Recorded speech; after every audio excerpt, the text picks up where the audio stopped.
All right, we are going to get started here. I'll call to order the Common Council meeting for November 12th at 7:30. First up is Pledge of Allegiance. Please stand.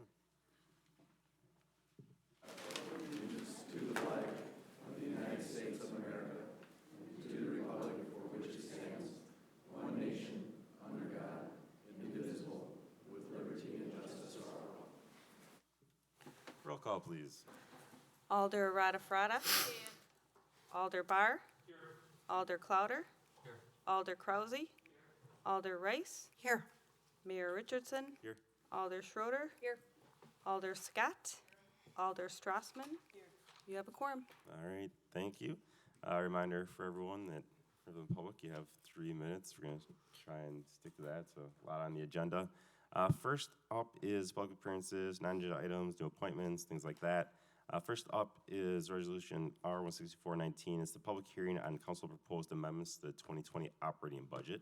I have one person that would like to speak on this. Tony Hartman, you get to kick us off. Come on up.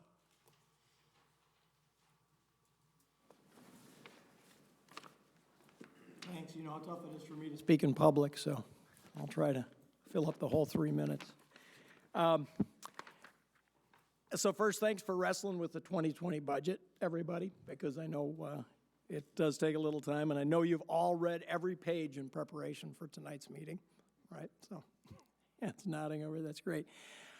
You know, from what I see in the amendments, it looks like you're doing your best to move money around rather than attempting to increase spending, which would be a huge challenge from what I remember. But good on you. I appreciate everybody doing the heavy lifting. That said, I worked with Alders Radafrada and Barr and Krause a few years back on the original Healthy Neighborhoods Initiative funding amendment. That was about this time 3 years ago. 2 years ago, working on the 2018 budget. And we took a little heat for that one. For those of you voting tonight who weren't in the room for the 2018 budget hearing, there's what you might call a packed house that night. The majority were passionately protesting the transition from simply earmarking $50,000 for the Boys and Girls Club of Dane County to the HNI grant process, which, as you know, is open to all charitable organizations. I don't think any of us knew it was going to be such a hand-wringing public spectacle at the time, but we survived. And, of course, it could have gone smoother. I would say that in the end, I think we all believed it was worth it. And, you know, in brief conversations with a few of the pioneers who are still sitting up here at the dais, you believe it's a very important program. In fact, there's still a lot of agreement on this. So I hope you newbies will follow their lead. And, tonight, as you move money around, I know Misty will be keeping score over there, but I really hope that you have the $15,000 left for this amendment because, Fitchburg has the same level of poverty per capita as Madison. So you could say we're just as poor as Madison in some ways, and more so than any of the other suburban. We're tougher, it's tougher on us than it is any of the other suburban cities because we have 1/10 of the budget, which I'm sure Misty can corroborate. I might be off just a little, but it's not that much dough. And that means we rely almost entirely on Dane County for help. And I think that the Healthy Neighborhoods initiative should become the Healthy Neighborhoods program. It's time for it to graduate just a little bit. It's vital. It's still an early step toward our own social services programming. And leveraging the United Way involvement is fantastic. It's something we heard was coming for 3 years, and it looks like it's here. It should be the first step towards growing the Healthy Neighborhoods program, not replace funding. So again, back to what I'm saying, please get back to $50,000 plus the $15,000 in the United Way Fitchburg monies. Vote yes for Amendment 8. Thanks. All right, thank you, Tony. I don't believe anyone else wants to speak on the operating budget, but I just want to make sure. Is it? Okay, Rita, yeah, okay, good, it is. Come on up.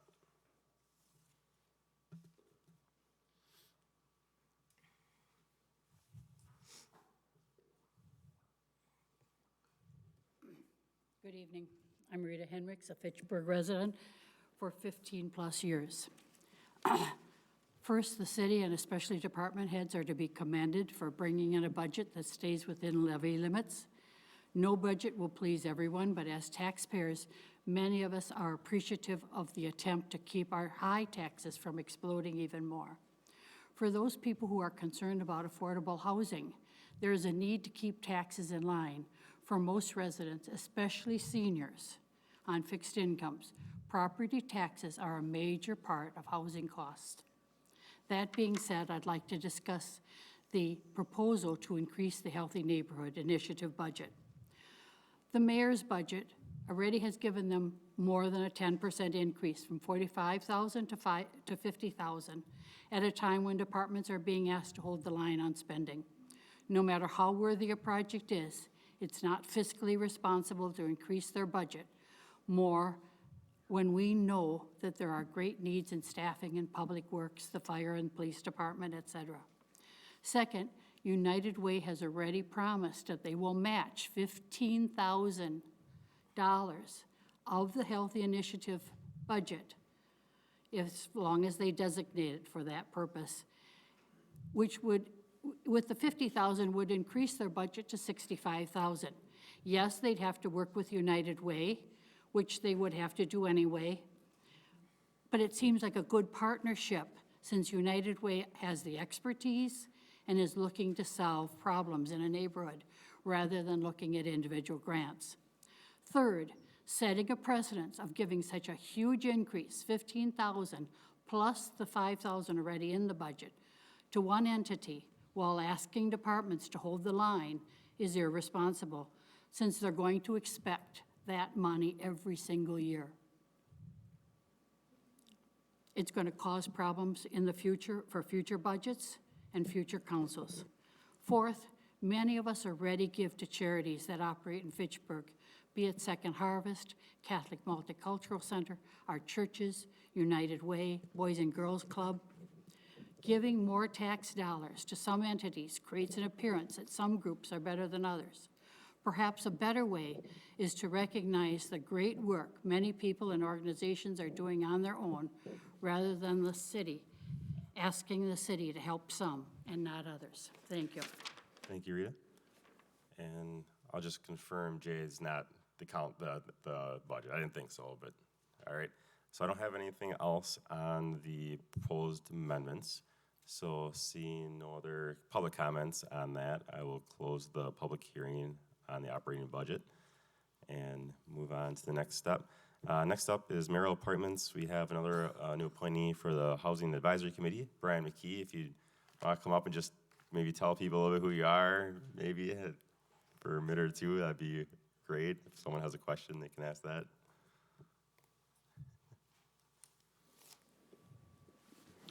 Well, I'm a lifelong resident of Fitchburg. Our family's been here since the 1846 range, so very familiar with Fitchburg, its growth, its development over the years. I am a third-generation developer, second-generation builder. Very familiar with the housing market in Fitchburg and around Dane County. I have served on the Madison Area Builders Association as its president in 2002. I was president of the State Association in 2016, and I am on the National Board of Directors as their Leadership Council. So I'm involved in the industry and the association.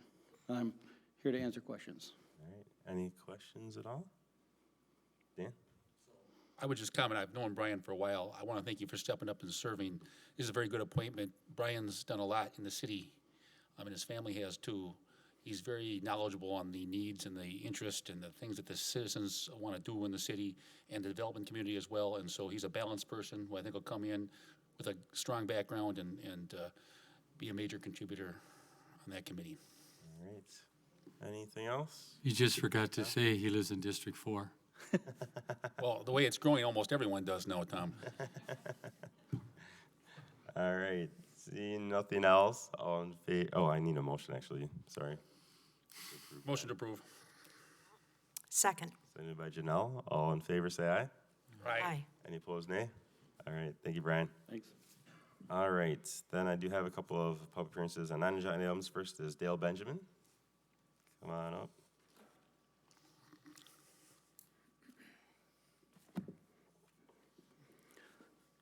Okay, first of all, thank you for what you do, the time you spend on this. Every time I'm up here, I mention that because it's important that somebody do it. With that in mind, please keep that in mind as I go through my comments. These are my observations and comments relative to the signage issue at 5380 King James Way, the 41-foot, 50-foot issue. I believe it went wrong when it was drafted originally, and I think that was not by design. I just don't think they mapped out what the ordinance actually represented. We were the first one to apply for the exception beyond the 41-foot. And when we started mapping it out and showing how a sign would actually lay out, that's when the 41-foot became an issue. You know, the Planning Commission, we presented a stack of documents for the Planning Commission, spent 23 minutes talking about it. And initially, when it started, I don't think they fully appreciated what was going on there. And once we laid out and mapped out, showed the documents, showed the elevation changes, showed what that 41-foot actually meant relative to a sign, it turned out the sign was an at-grade sign for the highway. So basically, what I'm saying is the bottom of the sign is equal to the highway grade, whereas all the buildings up and down that corridor prior to this had 25-foot signs. So the 5380 building was at a huge disadvantage because 20 feet out from the front of that building is a 27-foot high concrete wall. You can see the top of the roof, and that's it. So to add insult to injury, then we have this 41-foot issue and at grade where all other buildings in that area have 25-foot signs. So the Planning Commission, after we did our deal, is they counted the road grade as the grade 25 feet beyond that, just like everybody else would have up and down that corridor. So then we come to the City Council, and that's when it kind of went south on me. I don't think the City Council had the same documents that the Planning Commission had. So, but based upon the comments that I had that day, or I watched it, I wasn't here. I apologize for not being here. Had I known it was important that I be here, with the time I stuck into this thing, one more meeting would have been fine. I didn't realize I had to be here to change an ordinance. I thought, I just didn't understand how that worked. So I apologize for that. The other opportunity would have been to, at that point, to correct an error that existed. And the council chose, the majority of the council chose not to do that. There were some support on the council. I appreciate that. There were some people who said, let's table it and talk about it when we have more information. I appreciate that. The majority said no and voted it, tabled it, or they didn't table it, they voted it to stay at 41 foot. Dale, that's 3 minutes. You're going to have to wrap up. Okay. So I just wanted to point out the facts that your votes are important. Everything you do here is important. You need to know what you're voting on. Thank you again. Appreciate it. Thank you, Dale. And I know after the meeting, if someone who voted against it, has changed their mind or wants to reconsider, let me know. We can work to bring it back. But it's really if only someone who voted against it had second thoughts. Let me know after the meeting if you were interested in bringing that back. One more, Jay Hackney.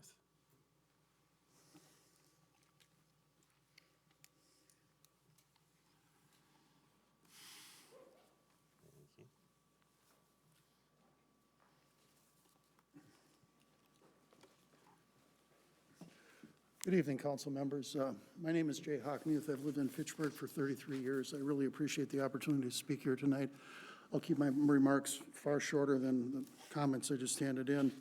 I'm here tonight because at the Plan Commission meeting last Tuesday, staff did a very good job of briefing the Plan Commission on the latest working draft of the comp plan update. And I think this progress is the process is moving forward very well, and we really appreciate the council and the staff's commitment to keeping the plan update, comp plan update moving forward. There's a couple of issues that have surfaced now by virtue of the level of detail provided in the November 1st draft. And the purpose of my remarks tonight are they're going to be brief, but they're basically for the in hopes that, first of all, the November 1st draft will be on the agenda for the council meeting in 2 weeks. I realize you're very busy tonight, but I'm hoping it'll be on there in 2 weeks. And then secondly, there's one particular issue that'll need to be addressed that's come up time and time again. And I'm hoping that when the council reviews the comp plan update, that eventually they will direct staff to include in the draft that goes to the public hearing on January 21st, that would be a public hearing before the Plan Commission, that draft have 2 alternatives for dealing with this very complicated and controversial topic about the role of the Plan Commission and the council in the adoption of a comp plan amendment. Ironically enough, this issue applies even to the comp plan update itself, and hopefully it can be resolved satisfactorily during this process. There's a number of other items that are of less importance. They're important, but not as important as that item outlined in the testimony I just handed in. I'll save that for 2 weeks from now. Hopefully this will be on the agenda in 2 weeks, and I appreciate the opportunity to speak tonight. Thank you. All right, thank you, Jay. All right, that is all I have for non-agenda items. Moving on to the consent agenda. Is there a motion to approve the consent agenda? All right. Is there a second? Second. All right, second by Sarah. Anything that anyone wants to take out of the consent agenda? All right, Dan? So Aaron, we need to move up the report from Ellers. I'll do that next. Okay, Yeah. okay, great. Yep. All right, all in favor of approving the consent agenda, say aye. Aye. Aye. Any opposed, nay? All right, that is approved. Dan, is there a change you'd like to make to the agenda? Yes, we would like to move up the report from Ellers on the bonding, the sale of the bonds. 9E2. 9E2, So you're moving, so if you were to do a motion, it would be to move 9E2 up to the next item on the agenda. correct. So would you like to move that? So moved. All right, is there a second? Second. All right, seconded by Julia. All in favor, say aye. Aye. Aye. Any opposed, nay? All right, that is moved up, and I don't think there's any other changes to the agenda, so let's go to the next item. Good evening. Hello. You have a copy of the sale report from the bond sale today. Just a quick recap. Last month, the council authorized the issuance of these bonds to finance remodeling improvements at a fire station and some street improvements within the community. The bonds were sold this morning. A total of 7 bids were received. The winning bid was submitted by Piper Jaffray out of Minneapolis with a true interest cost of 2.1592%. The total net principal and interest over the life of the bonds came in $305,782 less than the estimate that we presented to the Common Council last month. The sale day report includes the bid tabulation after the executive summary that includes all the interest rates submitted by the 7 bidders. In terms of a breakdown of the project costs and the final transactional expenses, those can be found on page 3 of the sale report. Those page numbers are in the lower right-hand corner. The project cost estimates have remained unchanged, approximately $9.5 million of project costs. There was a premium bid submitted by Piper Jaffray, and the cost of issuance expenses came in lower than estimated, so we're able to downsize the amount of the bonds that you're considering this evening. So last month, you authorized $9,620,000. What's before you this evening is only $9.5 million. So 9.1 of that is going towards street improvements, $400,000 is going towards the fire station remodeling. In terms of the tax levy and tax rate impact, that can be found on page 5 of the sale day report. This includes all of your existing general obligation debt plus the $9.5 million you're considering this evening. The debt service levy for 2020 will be at $3,972,352. That is right in line with the pre-sale estimate that we presented last month. We were able to make adjustments to the maturity amounts based on the sale results today to make sure that we still had the same debt service levy as what was presented last month. And then again, you'll see on page 5 where we compare the total debt service from what you authorized last month to the final bid results today. Again, that total principal and interest came in at $305,782 less. A portion of the Fish Hatchery Road project, 40% of the overall project is being financed at this time. A portion of that is attributable to TID District Number 10. As we explained last month during the pre-sale, just based off of the increment value that's been generated within TID 10 as of January 1st of 2019, plus taking into account the estimated increment value that's will be generated from projects under construction this calendar year. Those two amounts combined are projected to generate enough increment value to cover the TID 10 portion of Fitch Hatchery Road that's being financed at this time. Generally, anytime you go ahead with the financing, in addition to the levy impact, we always want to make sure that for TIF districts, the amount of project investments keeping up with the increment value that has been generated. Finally, as the city has done in the past, you received a rating from Moody's Investors Services. The city's A1 rating was affirmed. A copy of the rating reports included in our sale day report. Encourage you to look at that when you have time. The city's credit strengths that have been in place for several years were again noted by Moody's. Certainly your growth in your tax base as you've experienced over the past several years, and as important, if not more important, your strong financial position represented by your very healthy fund balance and also strong liquidity, which is measured by a 5-year trend of your cash and investments. I want to commend Pat, Misty, and Mike Zimmerman for the excellent and comprehensive presentation they gave to Moody's. They did an excellent job, as always, as really putting forth the good policy and decision-making that the city's made in regards to its finances and economic development, and that was certainly represented with your AA1 rating. So it's a very strong credit report from Moody's.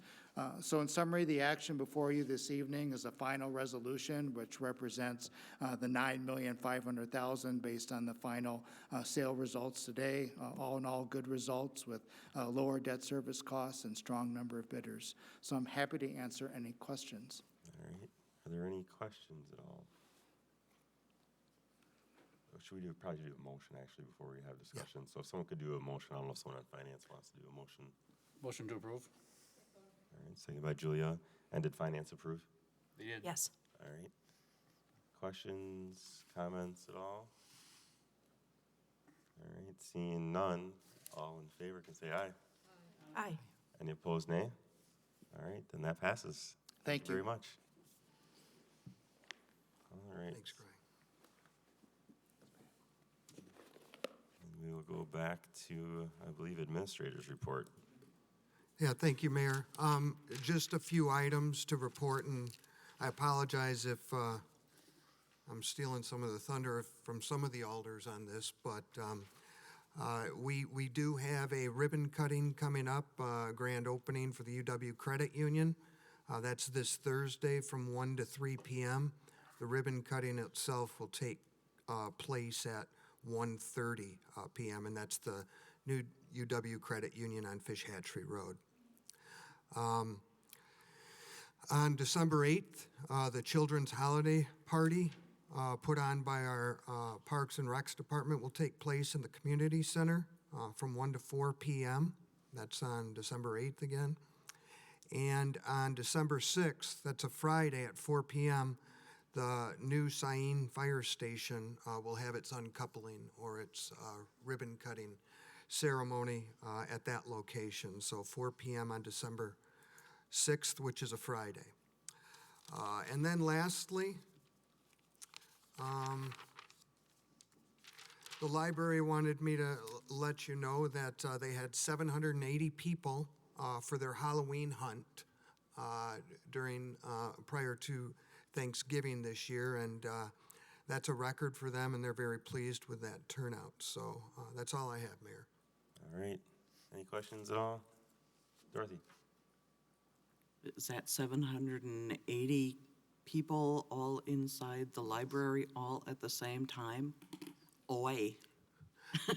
Yeah, I don't know if it was all at the same time. I know it was during the period of the Halloween hunt, so.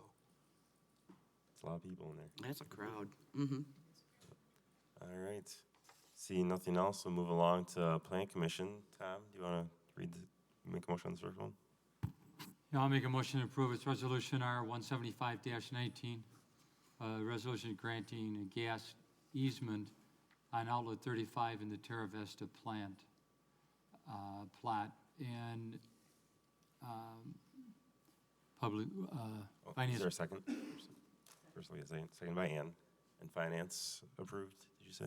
Or no, Finance didn't look at this. Plan Commission approved, I know that. Public Plan Works, Commission approved. they approved. Parks, approved, all right. And so this here is an easement for the lift station in Terra Vista.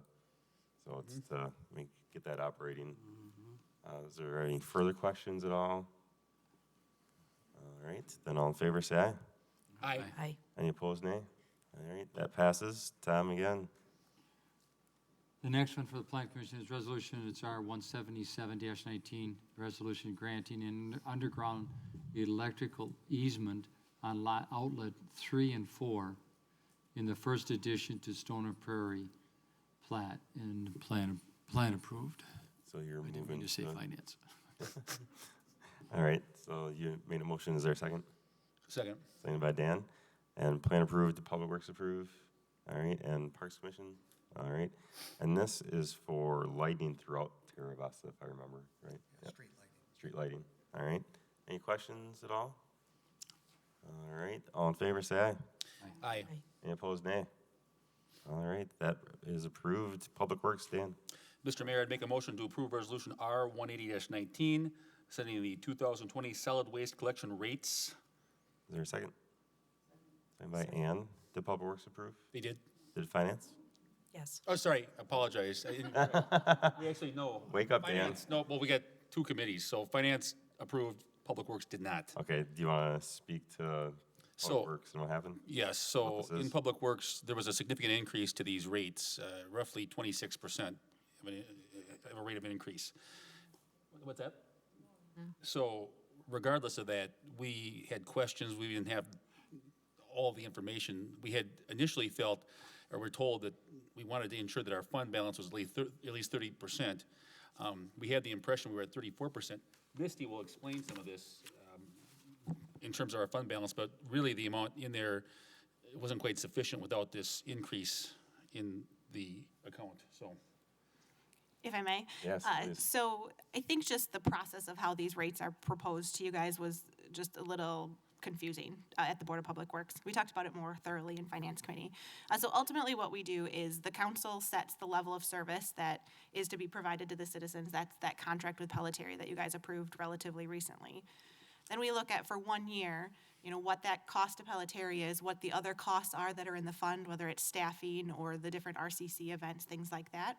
We subtract out the other aids that we get. We do get a $104,000 state aid payment that goes to refuse and a couple other smaller things. And whatever that difference is, that's how much we have to collect from the people on their property tax bill to pay for that amount. So the goal when we're setting the rates really is to break even for that 1 year. Now, when we do that, we all know that there's pluses and minuses as the year goes out, and there is a fund balance amount that is in that fund. Our policy for general fund, which we use as kind of a gauge for all of the funds, is 15 to 25% after you subtract out 1 year's worth of state revenue. So if you look at the page in the packet, the fund balance based on this fee that we're proposing is $310,000. If you subtract out that 1 year of state aid payment of $104,000, it actually works out to be about 15.7%. So we're still within our policy, but we're actually on the lower end of the policy. So while that's something to think about, that's not really the focus of the rate setting. Our focus really is what do we need to charge to break even for that coming year? All right, Dan? So it's also one of those things, it's already been bid out, and Pelletier, you got the contract. It's hard, now that we've determined what the service is gonna be, which we did a few weeks back, the toothpaste is out of the tube, and so the rates are going out. It's hard to put the toothpaste back in the tube, We've awarded the contract, so we don't have many good options here. It's gonna be an increase. So if I'm hearing you right, it's really based off was it 2 weeks ago or 3 weeks ago or whatever it was when we decided how many brush collections. Correct. and, big items, all that stuff really factored into this. As a, Julia. We need to understand that we are not changing any service, level of service. We are having the same service level that we have last year, but we are increasing $41 per year per resident. So my question is about this fund balance that I want to understand a little bit more. So when do we use this fund balance? What are the examples? One, because this is, the recycle fee is a pass-through fee that we are passing through the residents. So we are, so my question is why, first of all, why, so the resident understand, why do we need to have a fund balance? When do we use it? And when it was the last time in the recent year that we used it or what?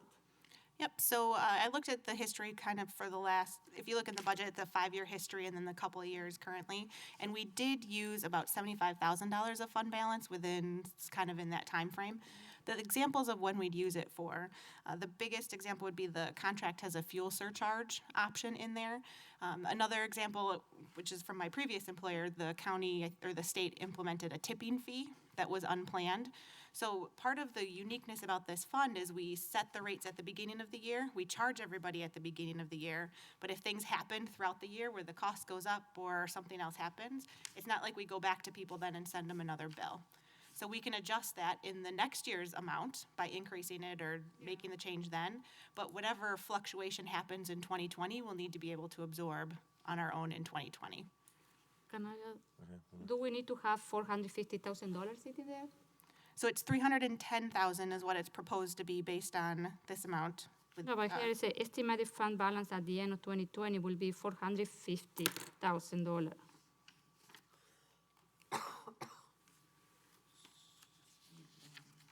The last one, the last number. Right.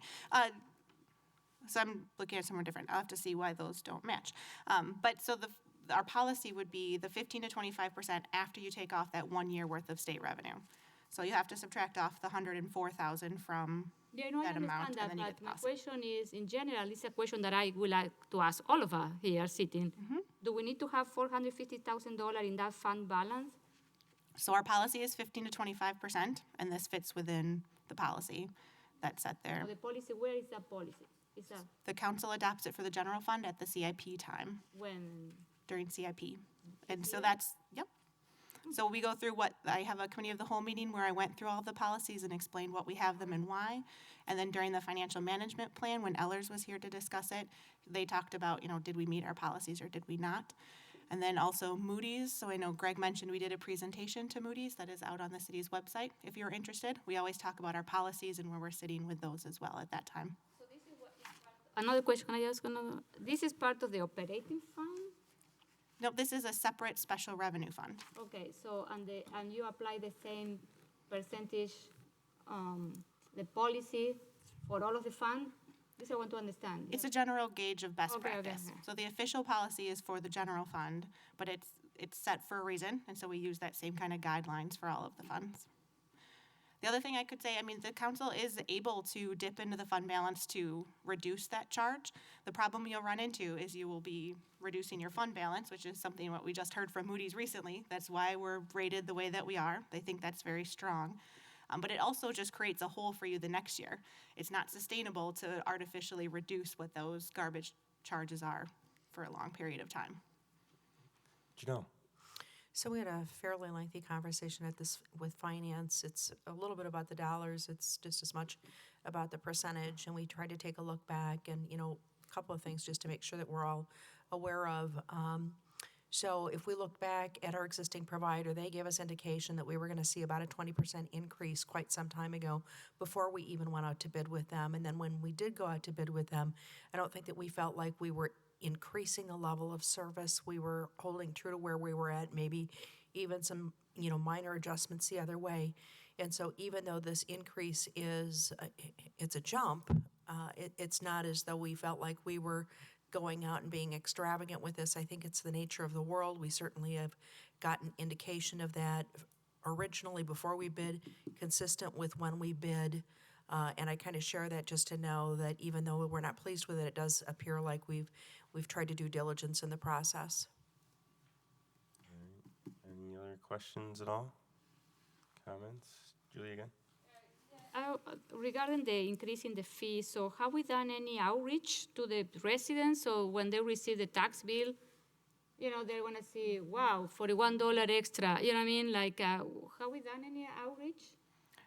So the outreach was kind of talked about when we were deciding on the Pelletieri contract. I know they talked a little bit about then. As far as the actual tax bills that go out, we do have a little reference to what the garbage charge is at the bottom of the tax insert. I can't guarantee that everybody or anybody is going to actually read it, but we have that information available out there.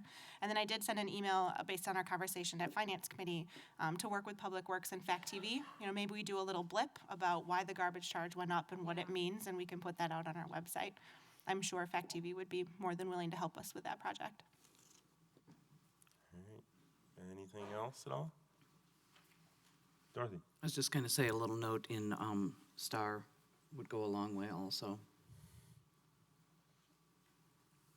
right. Perhaps someone in the audience that works for the Star would put something in there. All right. Anything else? All right. Then we'll go ahead and vote. All in favor of approving this, say aye. Aye. Aye. Any opposed, nay? All right. Then that is approved. Anything else in Public Works? There's no other resolutions. All right. Parks Commission. I move to approve Resolution R 18119, acceptance of the McKee Farms Park Splash Pad Changing Room bid. Is there a second? Second. All right. Thank you, Janelle. Did Parks approve? Parks did. All right. Did Finance approve? Yes. All right. You want to tell us what's going on, sir? Yeah, the splash pad is fantastically busy during the summer, but right now there's just bathrooms available. And with the kids coming in, the bathrooms were actually being used for kids to change as well. So the Parks Department had made a suggestion of installing some changing rooms to help ease that congestion in the bathrooms and have the bathrooms used for bathrooms and the changing rooms available for families. And they had estimated 20,000 just as a broad estimate. We went out to bid this. The lowest estimate was selected. I can't think of anything else to go from that, but yes, it's to meet the need of kids coming in and out with their swimsuits, wanting to change. It's a very busy and successful park. All right. Any other comments, questions at all? Yeah, Julie. So we are over budget, so from where is the other money is gonna come and how we are gonna balance this? Correct. So we are over when the bids came back, even the most affordable bid was the 18,100 over. And it was to come from that street frontage park fees collected, where it is the park's budget. It's just moving the funds, which I don't know if that's enough Do you want to information. explain what that budget is? Yeah, sorry. Absolutely. So within the park fees in lieu of land dedication, the other park fees that we have, in prior years, we had been collecting a street frontage fee. So this was for when a development park wasn't all the way up to the street. They had to pay kind of a surcharge for that. This council has since removed that fee, but there is a balance in there from prior years. And based on the ordinances, this project would be eligible for use with those fees. Thank you. All right. So it's not coming from the general fund, which is nice. Correct. Other questions at all? All right. All in favor, say aye. Aye. Any opposed, nay? All right. That is approved. Anything else on parks you want to talk about? Nope, that's it. All right. Library Board. We'll be meeting next Wednesday, the 20th, at 5:30 at the library. All right. Commission on Aging Well. Meeting Thursday morning. All right. RCC. Our next meeting is November 18th, 2019. All right. Transportation and Transit. Next meeting is Thursday. All right. CETA. Last month, and because we don't have too much time, I prefer to discuss that next meeting. All right. Sounds good. Ag and Rural Affairs. Next meeting is next week, the 19th at 4 p.m. All right. How about EMS? December 6th, next meeting is the 21st at 7 p.m. And then, of course, excited about what we've already discussed, which would be the December 6th open house. All right. Bicycle Committee. We are meeting in January 2020. All right. Tree advisory? That'll be Thursday as well. A lot of meetings on Thursday coming up. All right. What about landmarks preservation? Well, I didn't put in the meeting, but we have another meeting coming up shortly in about a month. All right. Because we had so much to cover. We did get a list of properties that could possibly qualify. So we're kind of working on maybe reaching out to those property owners to see if, they would like to apply for their landmark. And then I'll give you more update as soon as I look up the meeting. I can't find it in my book. All right. No problem. That's all right. Or the next meeting, you can tell us more too. Yeah, That's fine. thank you. No problem. All right. Moving on. Finance committee. Tom? Next, we're paying a bunch of bills. This is approval of bills.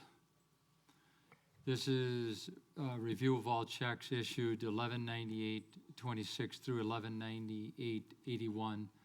These are dated 10/16/19 through 10/31/19. Total is $798,339.29. Any questions? If not, I'm going to keep moving. Next is to review all ACH payment for the month of October 2019. This total was $483,059.99. Any questions? Next is reference of P-card transactions for the cycle ending October 7th, this year. The total is $167,747.46. If there are no questions, we'll go to, there's just two of them, resolution ordinances. First one we had to at finance tonight was Resolution R 170-19, authorizing furniture purchase for the Fitchburg Station remodel. And this would be for station number 1 on Lacey Road. From finance, I'll move approval. All right. Is there a second? All right. Do you want to tell us about it at all? Chief, you'll do a better job. Why don't you come forward and just tell the council what you had purchased and why?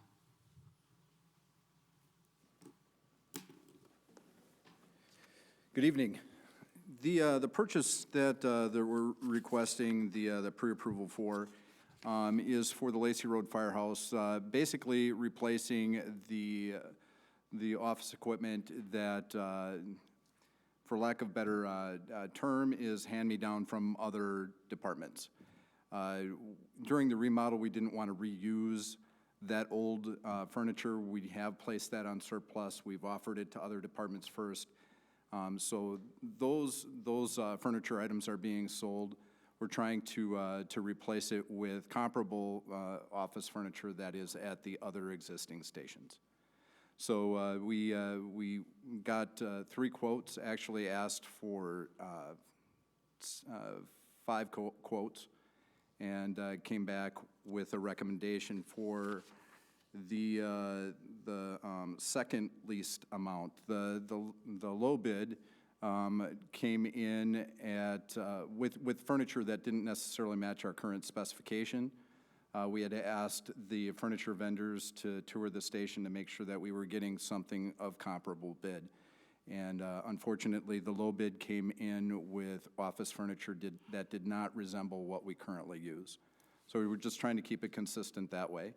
And this $55,000 that we have, that's not to exceed, because we are still receiving some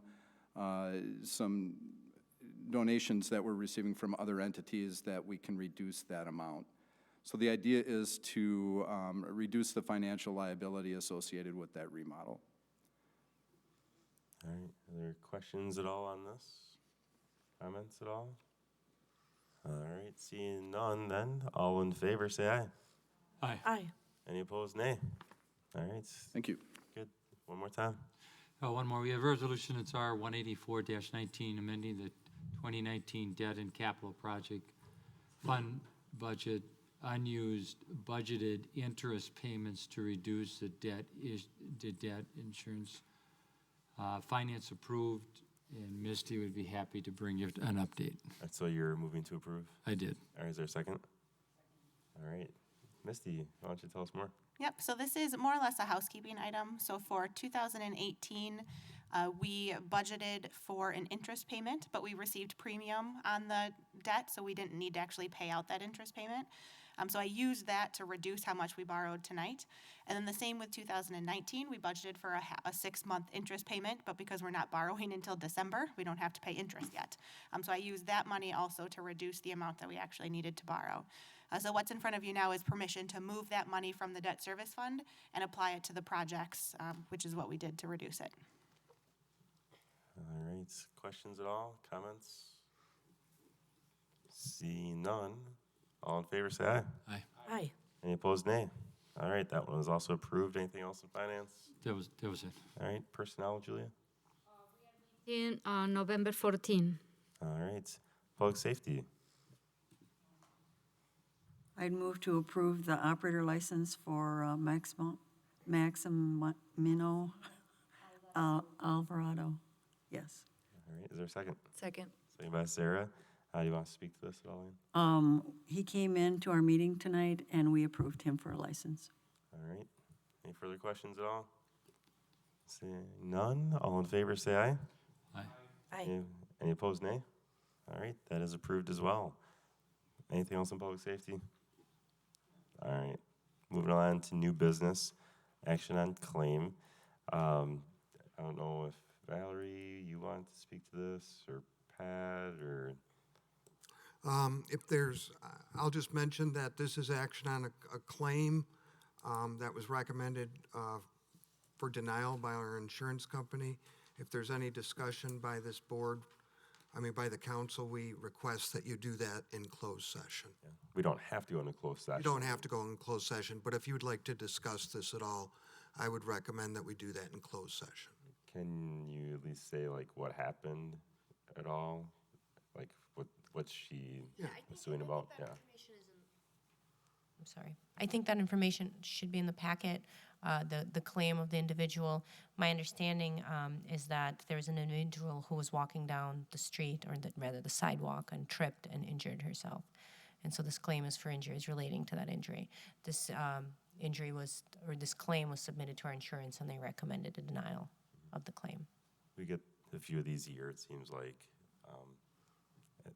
We can go into closed session if you want to talk about it, but otherwise, if you'd just like to go with what we've been recommended to do by our insurance company, we can move to discussion and action. Yeah. Do we do a motion first, or? Yeah, we need a motion. Okay, why don't we do a motion to either approve or deny? I'll move for denial. All right, is there a second? Second by Ann. And Julie, do you have a question? Yeah, so in the package say that she was, it was a Fitchburg sidewalk, so it was belongs to the city of Fitchburg, the sidewalk, or it was? I think all sidewalks generally belong to the city, Okay. in the sense that Okay. it's in the city of Fitchburg. It was not outside of City Hall, if that's what you're. Oh, no, this is what I was thinking. Yeah, somebody else asked that question. Right, I don't recall exactly what neighborhood it was in, but it wasn't here in City Hall grounds. It was on a public street and on the sidewalk of a public street, which is city right away and city property. Oh, okay. Dorothy?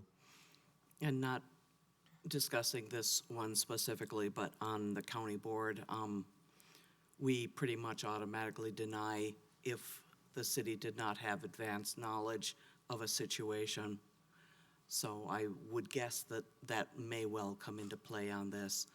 But to deny early means if they intend to take it to court, that can start that process rolling. So for our part, to deny it is the appropriate action. All right, then let's go ahead and take a vote. So if you want to deny, you say aye. All in favor of denying can say aye. Aye. Aye. And opposed, nay. All right, then that passes, which is a little weird. All right, the denial passes, if you will. Yep. All right, moving along to direct referrals. Someone on finance want to make a motion on this one? I'll move Resolution R 190-19, authorizing legal services in defense of the Strassman lawsuit. Is there a second? Second. Seconded by Tom. And what did finance do? Approve. Approved. And I don't know if Valerie or Pat want to speak to what this is. Yes, I can just provide a little bit of background information. As you're all aware, we're in the process of a lawsuit that was initiated by a couple of residents relating to a prior rezone action. Our current insurance provider has a or self-insured portion, or it's essentially deductible, and that's $37,500 that we have to pay out of pocket before our insurance provider picks up the difference. And so this resolution will authorize us to pay the bills up to $37,500 after that. And it is anticipated that the legal bills will exceed that. I think they actually have already exceeded that, but if they haven't yet, they certainly will very soon. But our insurance will provide coverage after that point for the remainder of the legal bills. Just by way of background, there were 2 prior cases that were filed. They were consolidated by a judge in circuit court. The good news on that is that means we only have to pay 1 self-insured portion rather than 2, so we only have to pay $37,500 instead of double that. I say only that, of course, understanding that is a very large amount of money, but unfortunately that's how much civil litigation costs. So it's not an unanticipated expense, even unfortunate. So, and I can let Misty speak as to the funds that's coming out of. Sure. So as part of the insurance company, the self-insured piece that we have, we always budget for an amount that we know we're going to have to pay. And so the fund has sufficient reserves built up in order to pay this. All right. Any questions at all? No? All right. All in favor then can say aye. Aye. Any opposed, nay? And any abstentions? All right. Does she need to recuse herself? She can recuse herself or not vote. I didn't see a vote. Yeah, I didn't see a vote, yes or so no. if you want to abstain, She want to. essentially. Okay. Okay. Okay. All right, great. It's better that. Yeah. Thank you. All right, good. So we did number 2, so moving on to the next one. It's I don't know if someone wants to do number 3, make a motion for number 3. Not sure who would make most sense, but, okay. I need someone to make a motion Out of first. Public Works. All right, so maybe, Dan, do you want to make a motion on 3 there? So we'll do a resolution to approve R 195-19, amendment to the indefeasible rate to use agreement between WIN LLC and the city of Fitchburg. All right, is there a second? Second. All right, second by Julia. And do you want Matt to speak to this then, please? Yeah, I think Matt has the expertise in this, and this is since this, Dan looked surprised when I said Public Works, but since this is a direct referral, this came straight to council. This agreement is just a update to a previous agreement we have with a company called WIN. They have a large amount of fiber in the ground throughout Fitchburg, and we use their fiber to connect all of our city buildings. This agreement updates that original agreement. It's mutually beneficial. We're getting some access to areas we didn't have previously. WIN's getting some access to areas they didn't have. They're also taking over the management of about 1.5 miles of fiber down Fish Hatchery Road that the city won't have to manage anymore. So it's a beneficial agreement. It's just trading certain things, certain areas of fiber. There's no cost associated with the agreement at all. We're just getting access to something in the future. All right, any questions at all? All right. Yeah, absolutely. For how long is we are giving them access? The original agreement was 20 years. Okay. It's now, this rewrite will make it about 17 years. We're about 3 years into that original agreement. Okay. And what happened after? Well, hopefully we'll just sign another agreement. It's a real benefit to us. We don't pay to connect our buildings together at this point. If we didn't have this agreement, we'd have to buy service to get those buildings connected. Any other questions at all? All right, seeing none, all in favor, say aye. Aye. Any opposed, nay? All right, that passes as well. Thanks, Matt. All right, next one. Someone want to make a resolution for number 4 for me? This is Plan Commission. Plan Commission, maybe, Tom?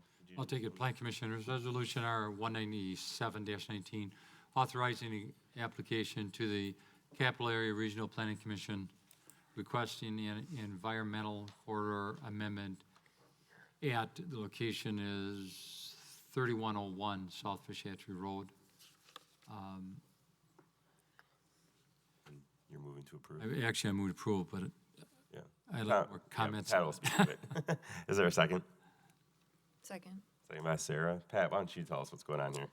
Yeah, this is the, for those of you not familiar with the address, this is the site of the current former juice plant. It is the large industrial building located across the street of Traceway where the new Plesco project is going in.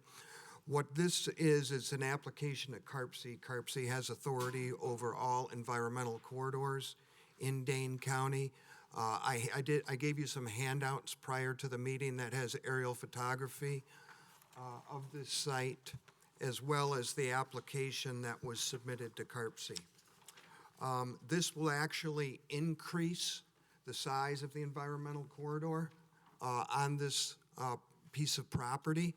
Both CARPC staff and city staff is in favor of this application by the redevelopment corporation that's working on the redevelopment of this site. So we really see it as a seamless process that should get through CARPC prior to the first of the year. And staff would recommend support by this body. From what staff told me earlier today, I think 75 feet is really what you're supposed to have as a buffer. This doesn't meet that right now with impervious surface. It will actually narrow it even closer on some parts, but it'll actually take impervious surface out of other parts. And so the net impact is actually positive to put more impervious surface into that 75-foot buffer. That's correct. Yep, so it's better for the environment. All right, any other questions at all? No? Oh, Tom. Without, Pat, is this property up for sale? I don't need details. I mean, is it up for sale or is it not? It was up for sale. The current development corporation that's looking to redevelopment has an option on the property. So they have the property tied up for now. There will be something coming very soon. Yeah, you'll see something at Plan Commission this month, sort of a pre-hearing on this project for redevelopment. And that'll be next week at Plan Commission. Dorothy? I'm going to guess there will be some contamination issues as part of all this. There will be some contamination that will be cleaned up and other areas that will be capped on this location, which is common practice accepted by the EPA. So the answer to your question is yes, there is some contamination on site, but it will be remediated. All right, anything else at all? All right, seeing nothing else, then all in favor say aye. Aye. Any opposed, nay? All right, that passes as well. Moving right along, update and discussion on the comprehensive plan. I do have one comment from the public on this. This is from Sue Easterday, a Fitchburg resident, and had a comment on the comprehensive plan community survey. And the communication is, she's referencing to question 19. The question is, rate your satisfaction with the amount and availability of the following housing types in Fitchburg.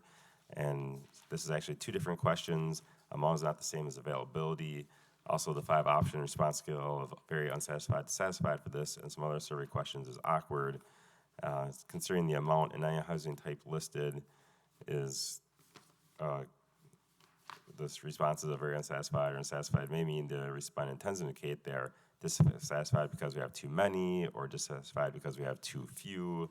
A more concise scale for answers for something like this might have been far too few, just right, perhaps too many, definitely too many. And then availability is not defined. If a respondent is very unsatisfied or unsatisfied with availability, what does that mean? Is it the expense, location, proximity to amenities, may make the available stock less than desirable to that person? Is that what we are being asked? And then the final question, or category in the question, is affordable workforce, and the question of what does that mean? With the text box option, it's an option, not a requirement. The respondent may provide context, but assume that two respondents selected the same response with opposite intentions, then the absence of a clarifying comment leaves the corresponding answers open to interpretation. Narrative responses might add limited context, but is in no way a substitute for having posed more meaningful questions. So in summary, data collected in this manner is left open to interpretation by Fitchburg residents, city staff, our plan commission, and common council. Planners and elected officials should not extrapolate any conclusion from the aggregate of answers in this example, question 19.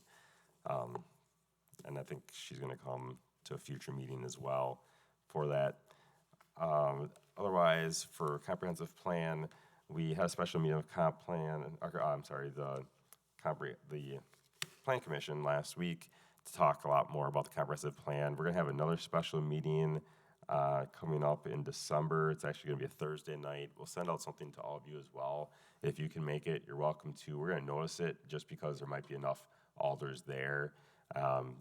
Next Wednesday, the 20th, we're also going to be presenting a draft to the community as well. You're all welcome and invited to that. Hopefully you have that on your calendars as well.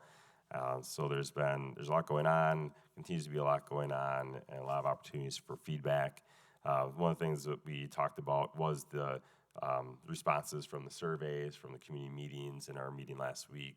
I encourage you to look at those packets, watch that online.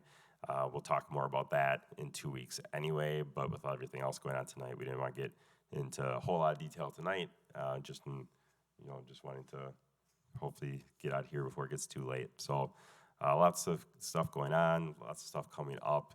Please continue to stay engaged. Thank you for all your comments and feedback so far, and continue to provide that to staff and other people as well. So if there's any questions, I can answer those, but otherwise we can keep moving along. All right, let's keep moving along then. Next up is, oh yeah. I think because I watched the presentation on November 5th, and I think this will be nice is, I requested the PowerPoint presentation and they sent it to me, but if you can send it to the rest of the alders, because there is a good summary there, what they're doing and, with the dates, and I would recommend that you can, Get that sent over? Yeah, I'll take care of that. Okay, thank you. Thank you. All right. Then we'll move right along. Before, I guess I need someone to make a resolution for 10B, probably someone from finance. Motion to approve Resolution R183-19, adopting special rules for the 2020 budget adoption. Okay, is there a second? All right, Misty, why don't you go ahead and walk us through this? Yep, so included in the packet is what is proposed for a kind of alternate schedule. You'll see there's the 9 steps there. So the first thing is that we will adopt the process, because I think that's helpful for you guys to kind of know what the rules are of the game as we go into the meeting before we actually get into it. So that's why I wanted to have this conversation first. And we did talk about it a little bit at that committee of the whole meeting as well. But it's basically the exact same thing as what we did last year. Biggest fear being that we can't get to the end of the night and then pass a budget that doesn't meet levy limits. So we needed to have a way to get to a result that actually complies. So then step 2 is the traditional process via ordinance, and I'll have Valerie actually jump in and talk about that process. I will keep it short and sweet. The big difference from sort of the general rules that we have here is that the debate on each proposed amendment is limited to 5 minutes, and that includes amendments to amendments. However, the council can vote to extend the debate to 10 minutes, and then each additional separate vote must be taken for every extension. The other limitation is that each council member can only speak twice on each amendment. That's twice total. That includes any kind of question or commentary or introduction or whatever that may be. And so I have here with me this time card that I'm keeping track. That's my job tonight. Please don't be offended if I say you've already spoken twice. It's my job, I have to do that. So think about your, and Pat here will be keeping track of time and will be letting us know if we need a vote to extend. So I just wanted to make you aware of that ordinance and those rules, and I will be here doing that. And I'll just say something like making a motion doesn't count as one of your two, but if you ask a question and then let someone speak, then you ask another question, that was just 2 times speaking. Get out everything you want in what you say. If you have multiple questions, just ask them all, because once someone else speaks, then your speaking time is up. And that was one of your 2 chances to speak. And you might want to save one in case someone ends up making an amendment or something like that, because if someone moves to amend it, you don't get additional chances to speak at that point in time. So you got to be a little bit careful about that. And the idea is really that, discussions were happening a lot at committee of the whole. Hopefully that's where really all your questions, or at least 90% of your questions, got answered at that point in time. But the 5-minute clock starts after we make a motion and second it. So if whoever proposed the amendment, I'll allow them to say it's something if they want, but that counts as one of your 2 spots. You don't have to. If you don't want to introduce it or say anything, you don't have to, but that's one of your 2 speaking opportunities, and the 5 minutes kind of start with that. So, Misty, you can keep going. Yeah, and so that's the process that's outlined in the ordinance. And just like the mayor said, the purpose of it is that tonight we really should just be voting. So all of the information gathering, all of the opinion stuff should have happened at the committee of the whole meeting. Now we're just executing what your decisions are. So we'll go through amendments 1 through 11 using those criteria, and then we'll take a recess where Tracy and I will confer and make sure that what she has matches what I have, and then I will also calculate whether or not we do comply with levy limits or not. If we don't, then this is kind of where we diverge a little bit from ordinance. So that's this step 4, where we'll allow reconsideration of amendments. So usually there's Robert's Rule of Order with this and timelines and things. We're just going to forget all of that. So any person can vote to reconsider an amendment in any order. So it's not like we'll go 1 through 11 again. You could do 4, and then you could do 11, and then you could do 1, however you want to do it. We are limiting it still on the discussion and that, so it's still 5 minutes for the additional thing, but then each person can only speak once. Again, the theory is, we already kind of went through this once. This is just the cleanup stuff if we happen to not comply at the end. One of the big things, though, is we still won't allow amendments from the floor. The reason for that is these 11 amendments and the 3 omnibus amendments have been vetted at this point. We had a public hearing. The public knows about them. You guys have had a chance to really digest what they mean. We don't want to come up with something new off the floor because it gives us an opportunity to make an uninformed decision. So that's why we don't allow those amendments from the floor.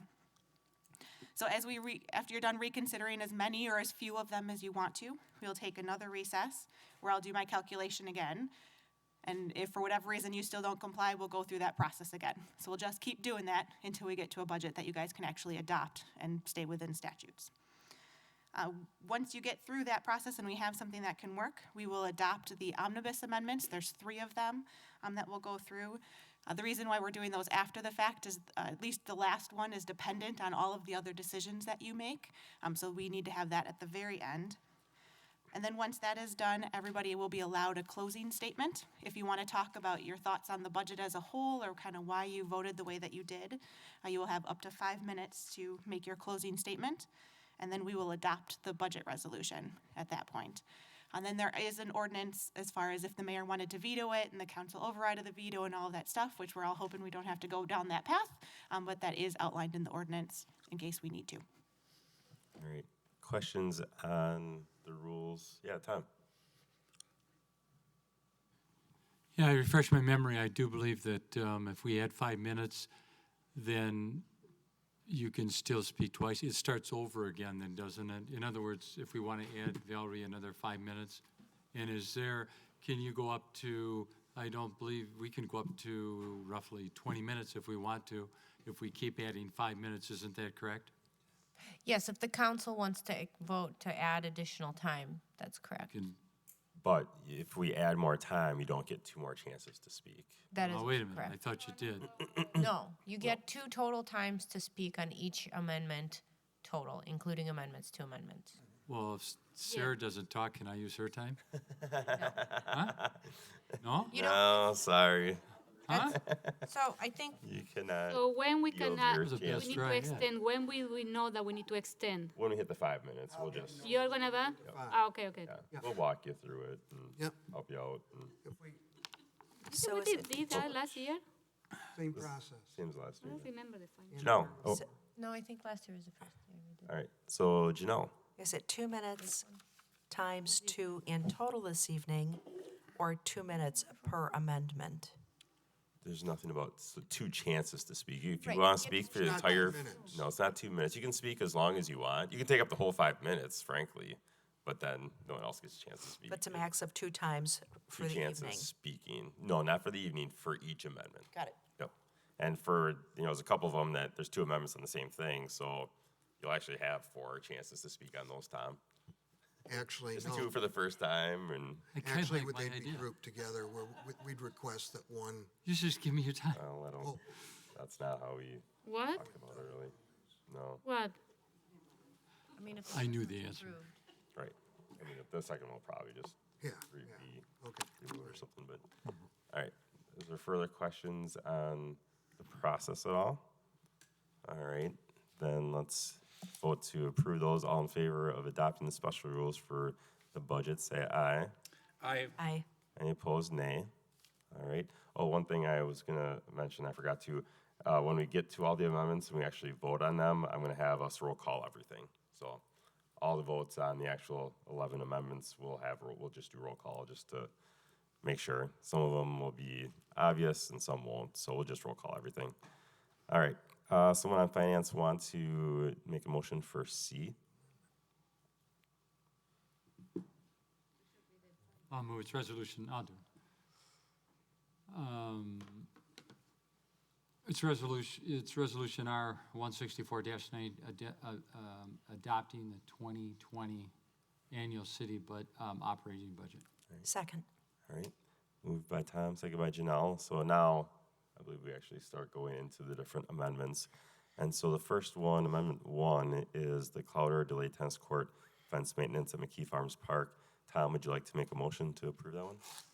I will, I'll make a motion to approve and All right, is there a second? Second. All right, second by Julia. Tom, do you want to use one of your chances to speak? short period. That's all. Are we ready or? Yeah, yep, go ahead. Okay.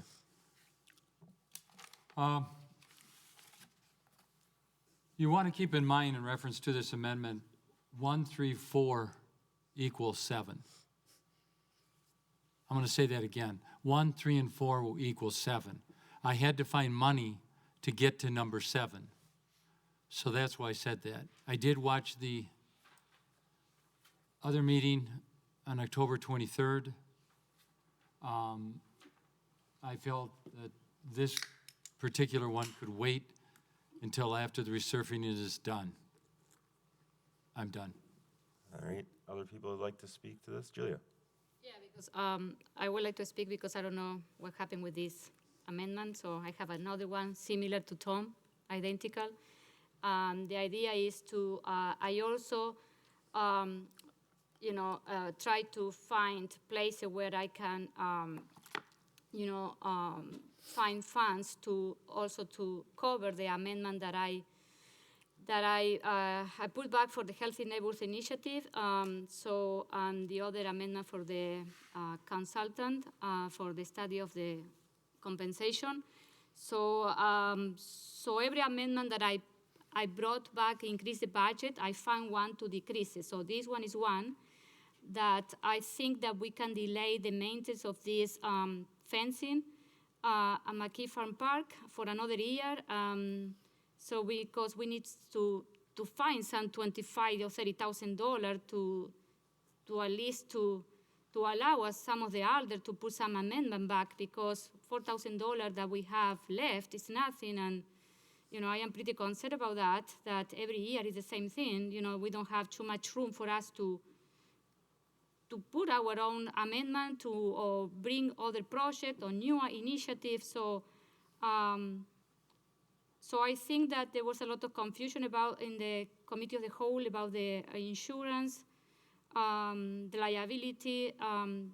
1 year more is nothing is going to happen. So I ask you for, also to approve this amendment. All right, Dan. So, first off, I want to thank the mayor for introducing a responsible budget. Keeps us below levy and keeps taxes fairly reasonable. In fact, I know a lot of people have amendments and different priorities, things like that. I'm good with your budget as is. I approve it without any amendments, frankly. I think it's pretty good. But I want to thank you for what you did. So with this, I'm opposed to delaying park maintenance. Park maintenance is one thing that's been delayed and delayed and delayed over and over again so that we can pay for other ongoing costs. Park maintenance, in this case, fixing the fence at the tennis court in my district in McKee Farms Park, is a one-time expenditure. Pay for it once, then you don't have to do it again for however many years until it needs to be replaced. Then there are others who want to come back and take that money and spend it on whatever, ongoing expenditures. This is not responsible budgeting. You're going to delay it 1 year, you got the ongoing expenditures you're going to add the money from the fence to. That's going to compound itself next year, and we're going to have more budget problems, and we're going to be up close to the levy, just like she said. So this is not responsible. We need to do our maintenance. We've been delaying stuff. We've been delaying lots of parks and equipment and things like that. And this is in addition to the liability issues that our parks director talked to us about. He did show me the paperwork, sent it to me in the email, and our insurance company recommends replacing the fence. Could it be delayed another year? You always can do that. But that's just not responsible budgeting to keep adding things, shifting them to the next year, adding ongoing costs, things like that. So I'm opposed to this. I don't know if Scott's going to speak to the insurance liability issues. I don't know if we talked about it last time, but we can't do this stuff, guys. This is, we have to do responsible budgeting. All right, Julia, for your second chance. Yeah, my second chance and last one, because I'm going to use it because it's my last one. So I'm going to say, you had to be kidding, because you last year brought a lot of stuff, delay a lot of stuff, and put a structural deficit, and you want to give us a lecture now on how to be responsible in our budget. So I think you're kidding. If you could stick to the amendments, today's things, that'd be great. You would like to use your second chance? I'd like to use my time. Yeah, Julia, you emailed me this past summer about don't the need go to- back and forth and. Well, no. I think it's very fair that I respond. She did email me this past summer and talk about the need to fund projects in our main park, in McKee Farms Park. Now she's got an amendment to delay maintenance on our park. Pretty contradictory. I think our 10 citizens. seconds remaining in this I discussion. think our citizens have contacted us a lot on this, and they'd like to see the tennis court maintained. We've both been emailed about it. We are the elders that represent that district, so that's it. That's time. All right, so if you want to continue discussion, someone can move to add 5 minutes, or we can go ahead and take a vote. I'll add 5 minutes for point of order.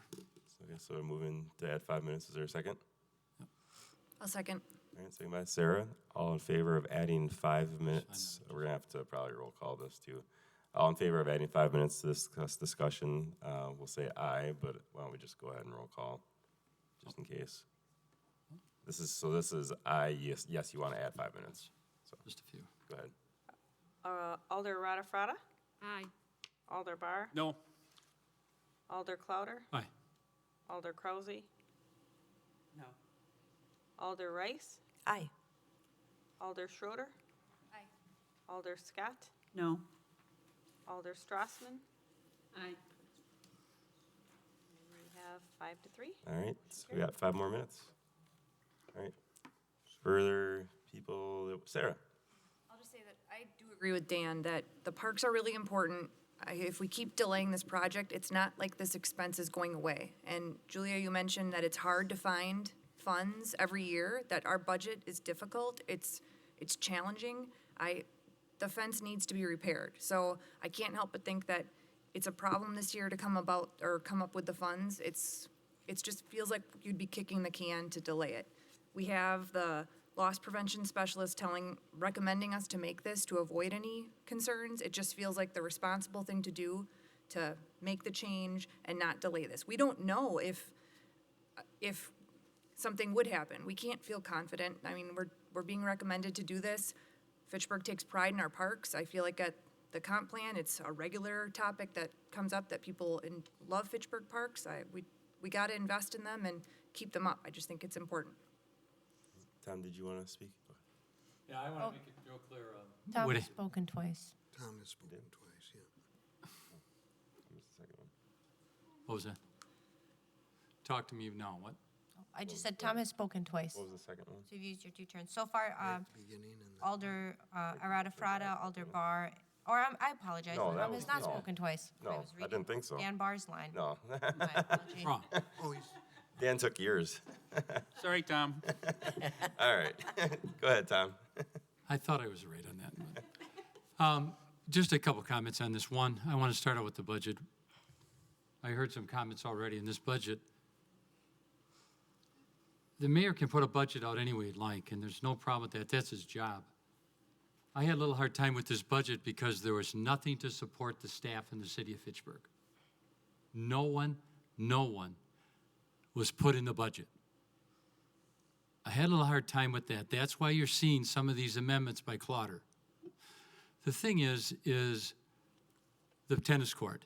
We just spent $120,000 on a tennis court in Wildwood South, which is in my backyard, and if you want to play tennis, go there. You know what?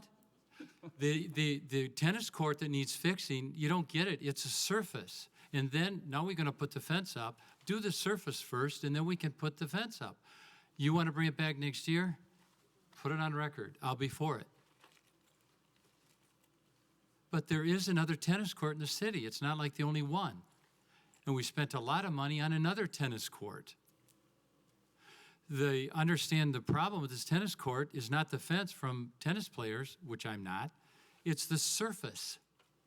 What needs done first? The surface. I rest my case. Anyone else that hasn't had a chance to speak yet or hasn't used both of their chances to speak anyway? Seeing nothing else, then I guess instead of just sitting here for a couple more minutes, let's go ahead and do a roll call vote. So yes would be that you want to delay the tennis court maintenance until a future year, and a no would say, no, let's keep it in. Alder Arata Frada, Yes. Alder Barr, Nope. Alder Clouder, Aye. Alder Krause, Yes. Alder Rice, Yes. Alder Schroeder, No. Alder Scott, Yes. Alder Strassman. No. 5-3, motion carried. All right.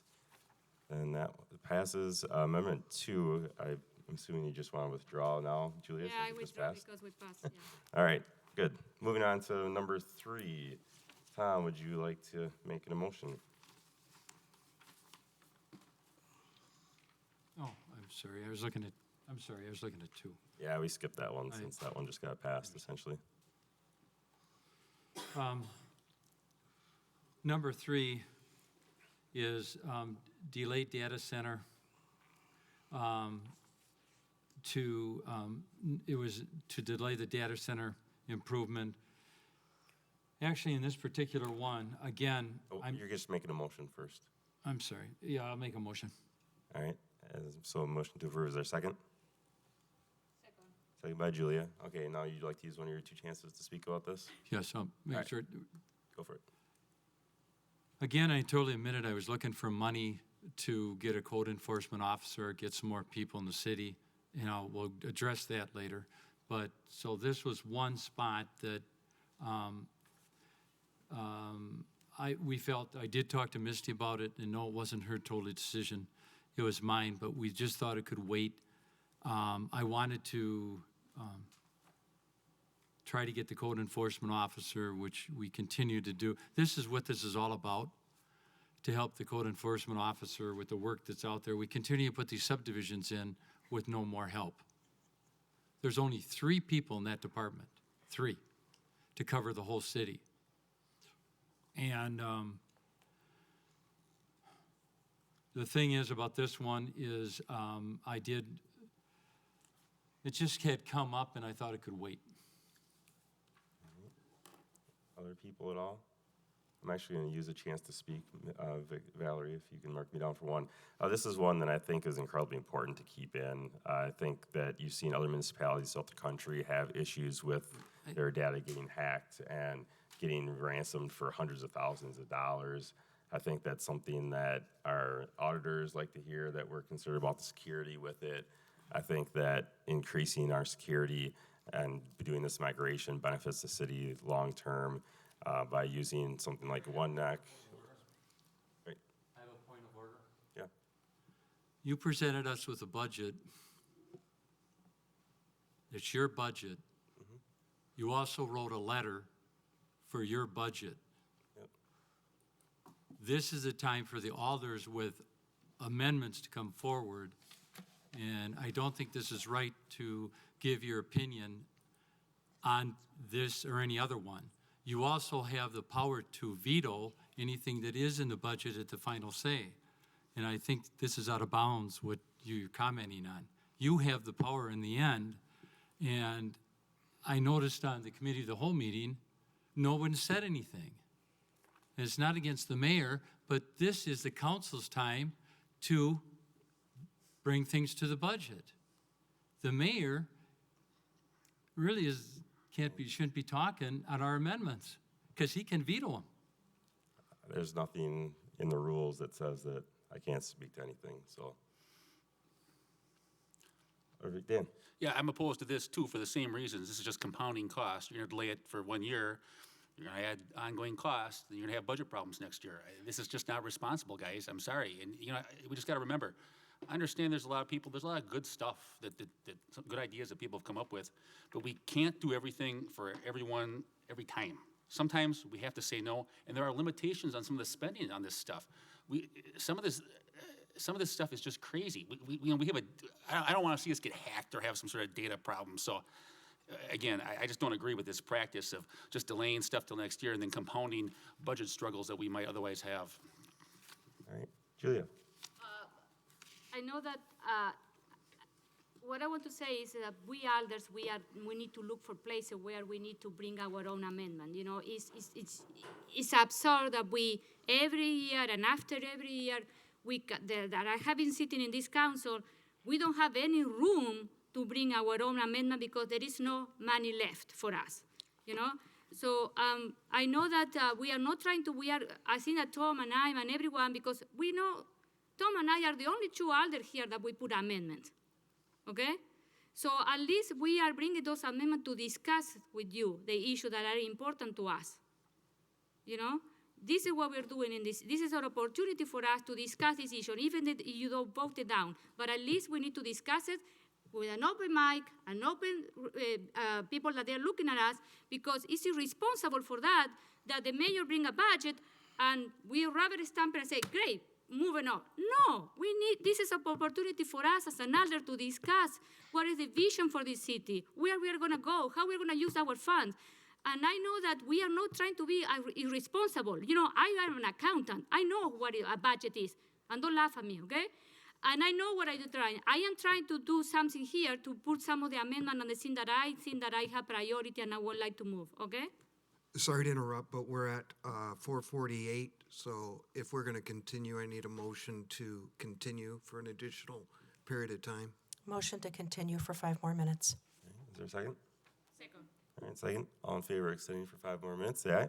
Aye. Any opposed, nay? All right, then that passes. Julia, were you done with that? I don't know. I don't want to interrupt you. No, I am not that. Can I continue? Yeah, yep, yeah. This will be Is it part the of, first still, one? yep, still the first one, yep. No, but what I want to mention is we need to have this discussion. I know that some of the issues are complicated, are difficult, and because we are bringing this project forward doesn't mean we are irresponsible, because we care about the city, we care about some initiative, and we want to make room for some of these proposals. Okay? That's it. It doesn't mean that we are responsible. You know, we know how a budget works, believe me. I'll go to Janelle first and then back to you, Dan. I think this needs to stay. When I take a look at the budget that we've got, one of the things that I looked at is there an area that we are going to have a risk factor that is going to be a significant regret? And for me, this jumped right out. This is the thing that if we don't protect our data and our information as a city, this will put us above the crease in the paper. And we just need to make sure that we protect those assets. All right, Dan. So just a couple of points, you know, look, like I said before, and when you take a one-time payment, delay it till next year, then add additional ongoing spending, that makes your future budget decisions more difficult. It just does. That's just a fact. I'm sorry. Secondly, when you talk about tight budgets, when you try to add stuff to your budgeting process, like drones or soccer fields or consultants to look at pay raises, you know, that kind of makes your budgeting process tougher too, there, Alder Frada. All right. Other Can I, comments at all? staff? I'd have to ask Valerie for a ruling because your point of order devolved into comments. So I Yeah, think you've had we have your two. 2 chances then. Yeah, sorry. Other questions or comments at all on this one?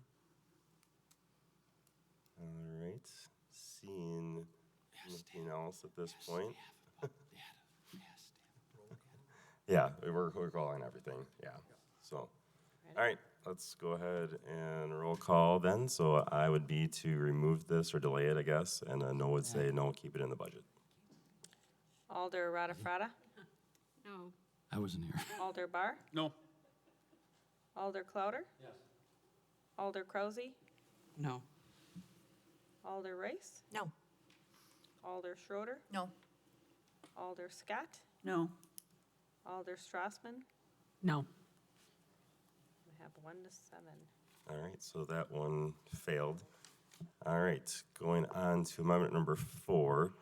Tom, do you want to make a motion on this one? Yeah, I'll make a motion. This is reference to delay the enclosement around McKee Farms Park. All right, this is a motion by Tom. Is there a second? Second by Julia. Would you like to use one of your chances to speak now, Tom? I'll let Julia talk first. So this one is, as I explained you in the committee of the whole, this amendment is to replace the replacement of this enclosure to 2021. The amount is $5,000, and I think the condition of the utility enclosure is fair, and this replacement project can wait another year. In the meantime, the Parks Department can keep up with the maintenance of the enclosure. So postponing this project will allow us to allocate those funds to areas or initiatives that are higher priority. This is why I am doing this. All right. Other people that want to comment on this one?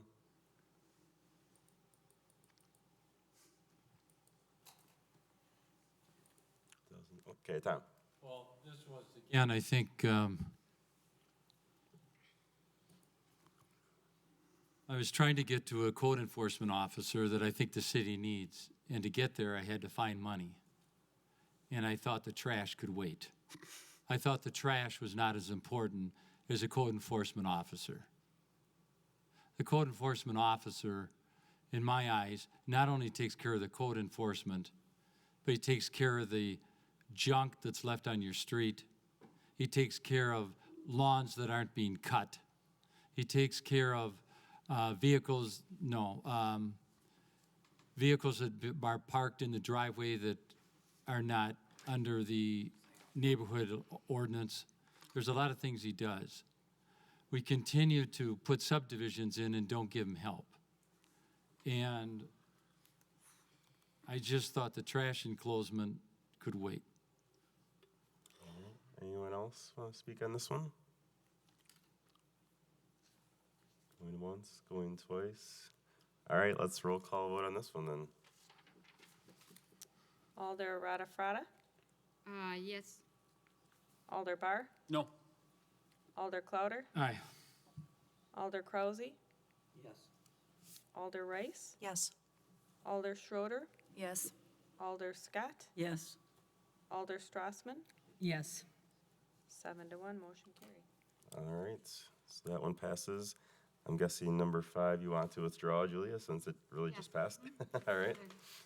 Moving right along then to number 6. Tom, you get to make a motion again. Right, this is amendment number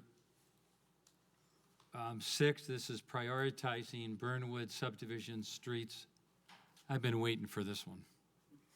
All right, is there a second? Second. Second by Janelle. And you want to speak? And I'll speak to it All right. to start. We had a past public works director that went up to a subdivision and improved one street. Roughly in 2016, 2017, 2018, the neighbors were told that they would get it done. It just kept pushing back other priorities. The situation continued to get worse. The neighbors continued not to believe anybody at City Hall. And the fact of the matter is, I brought it back, and you know what we did on this one? At least I did. The mayor put money in for roads. So all I did is made it a priority in my book to get the subdivision done that I want to get done for the neighbors that have been crying for years to get done and no one's listened. Now, I heard some alders state that Smithfield should be done and Richardson should be done. I have no problem with that. Bring it forward. That's all you do. You just bring it forward. That's what Tom did. This subdivision, it needs to get done because city staff, in pointing no names, no fingers, but city staff kept telling them that they're going to get done, and they weren't getting done.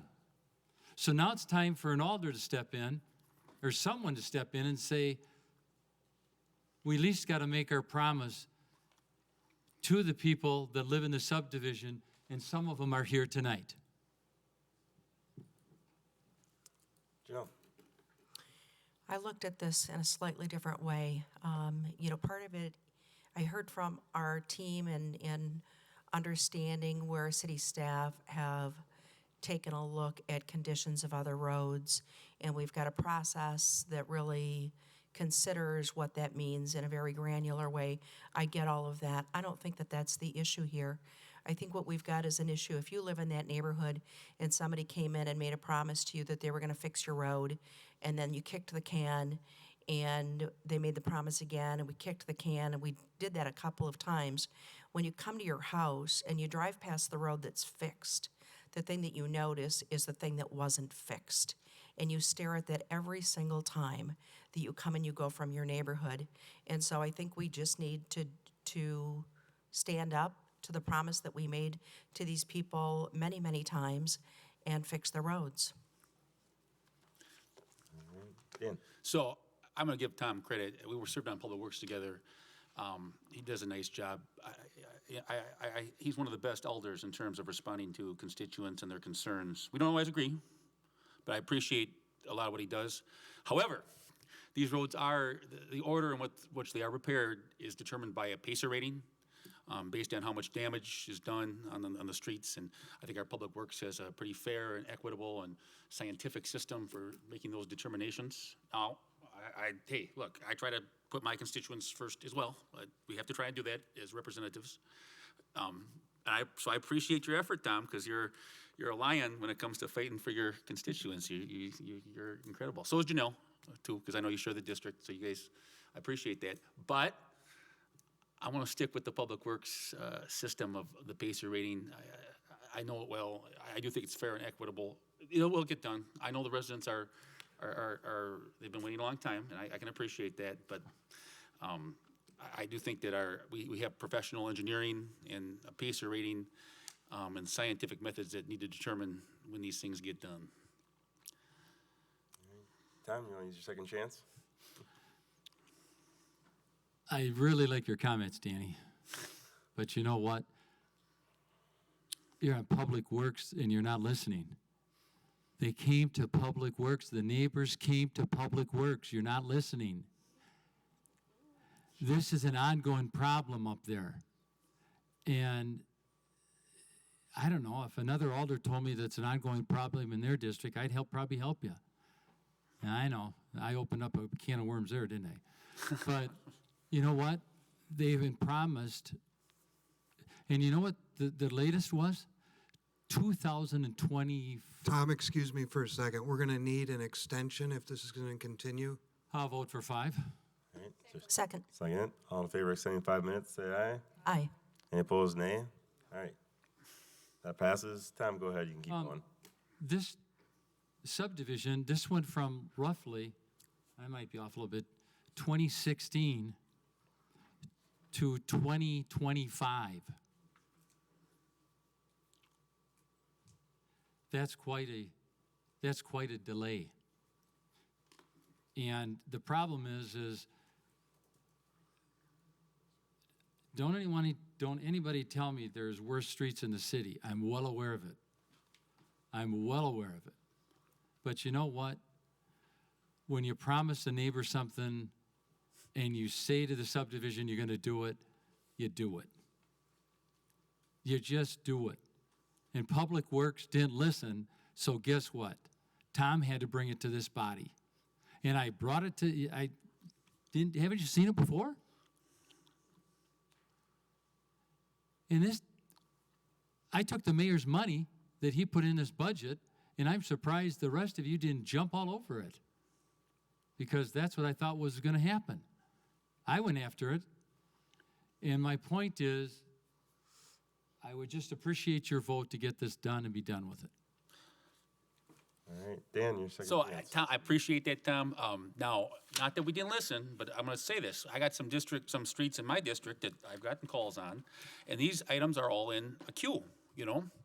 They're all in a queue. And so the order in which they are repaired is determined by the PACER rating, which is an engineering, scientific method that we put these items in the queue to fix our streets. We also have some roads that are arterial roads that are you know, they're more heavily traveled, and so those sometimes get priority as well, based on the formula we use. So, you know, it's not like we had 500 people at the meeting. We did have a few, and I appreciate their concerns. We're gonna try and put more money in the overall budget for roads. I've long been a proponent of that. I think Aaron put some in, to do some of this, to get more items out of the queue. And so I think that that's sort of where we're at. But I don't like this idea of just, you know, jumping others, because, you know, there are lots of people in the city who also would like to have their streets done, you know, or would like to move up in the queue too. And, you know, we can't, if we do it for one, we gotta do it for all. And it's hard to do that when we only have so much money. And so it's a financial issue. I appreciate your work, though, on behalf of your constituents, and you've done an excellent job, and we just disagree, but love you anyway, buddy. All right, Dorothy. I'm going to agree with Dan on this.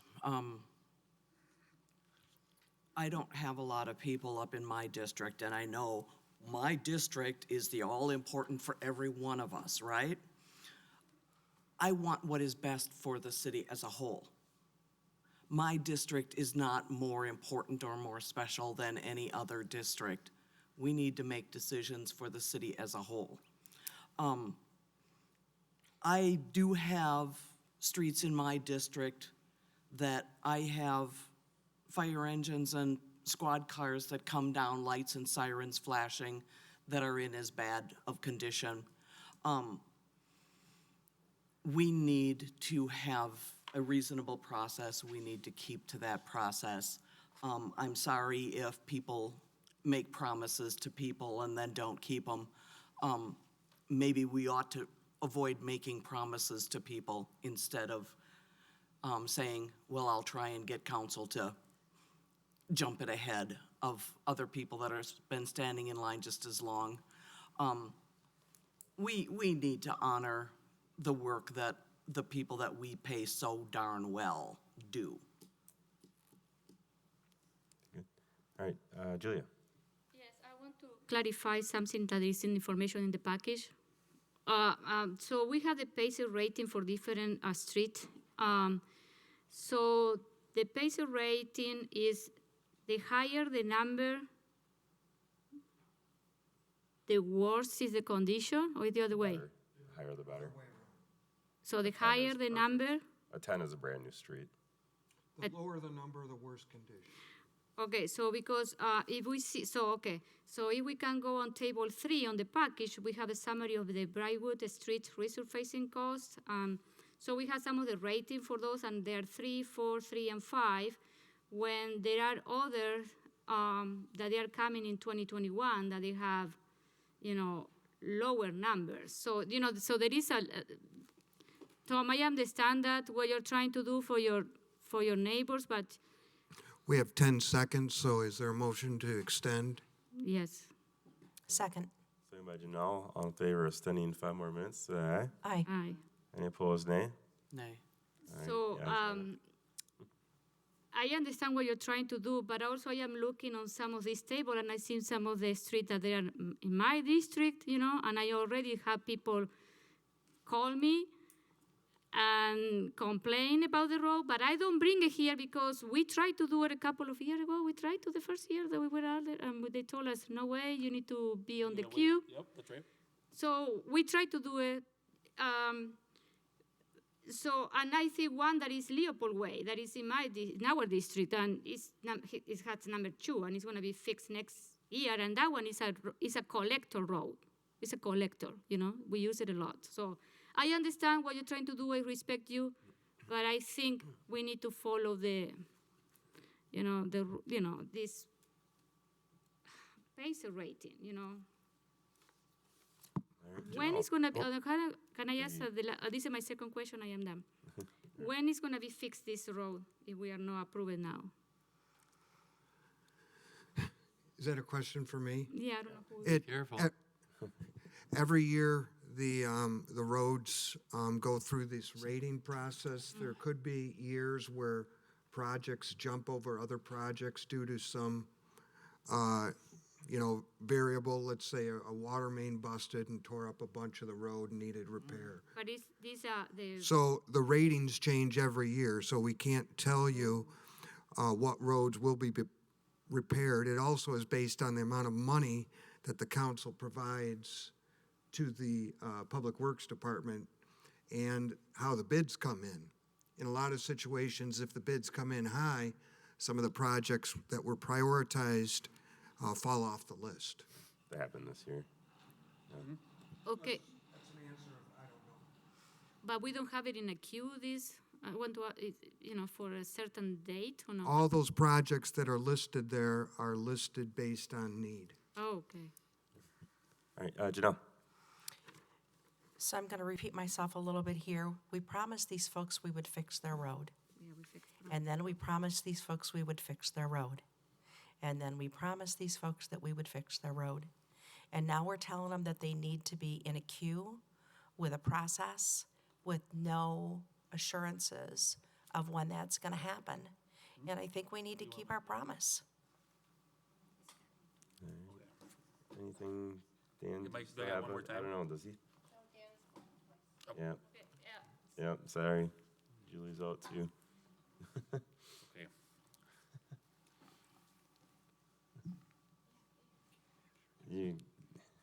That's, all right, Ann. And this is a little questionable.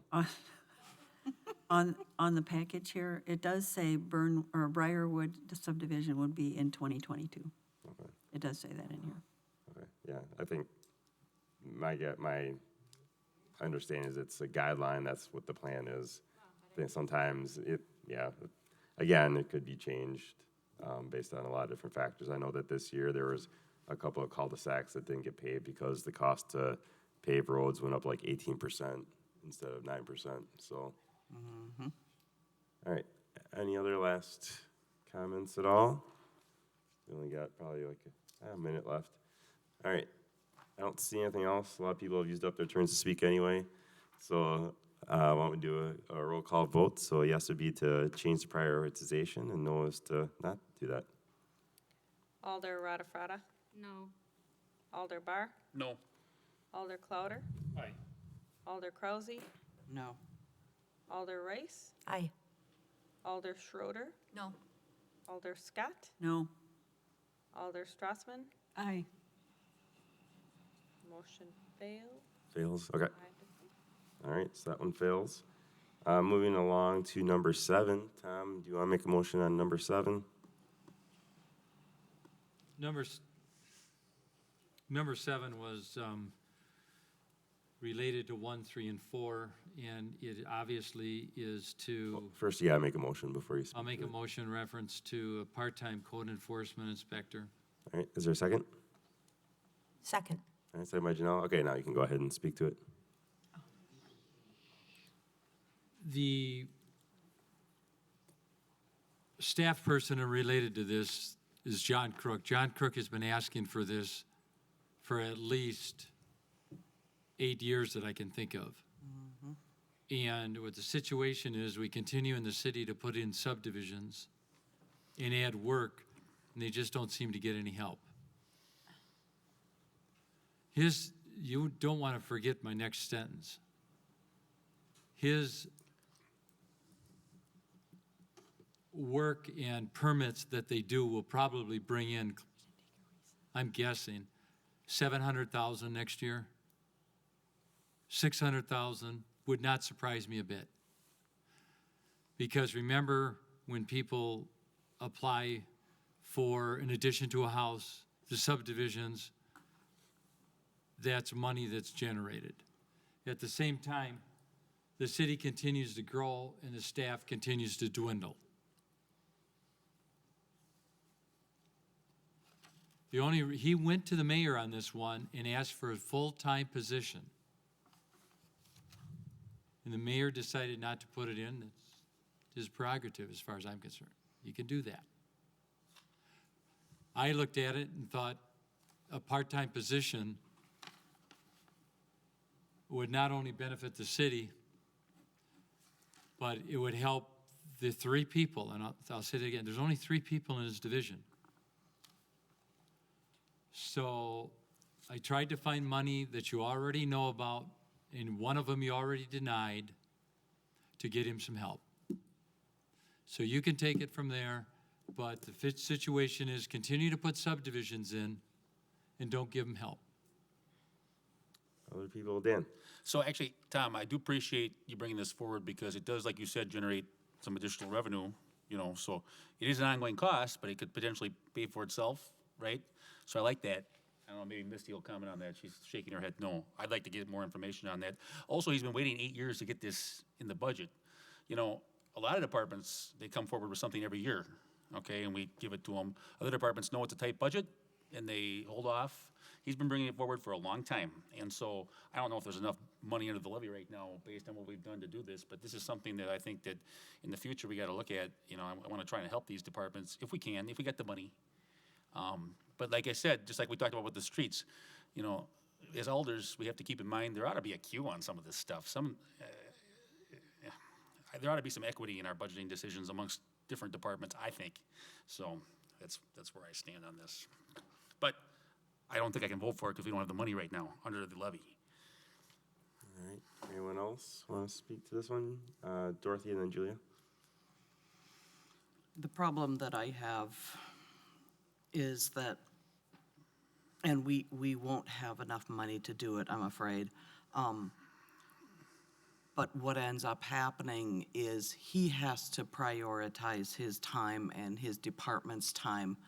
I have all summer had someone who has been running a perpetual rummage sale. The entire front lawn is loaded with blue tarps. The stuff is just covered up in between times she reopens it. Our ordinance says you can have 2 rummage sales, maximum 4 days apiece. She doesn't care.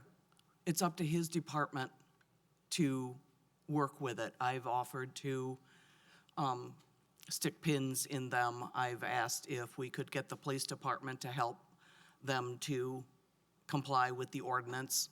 The answer is it's his department's job, but he can't do it because he doesn't have the people to do it or the time to do it because he's busy with stuff that's more important.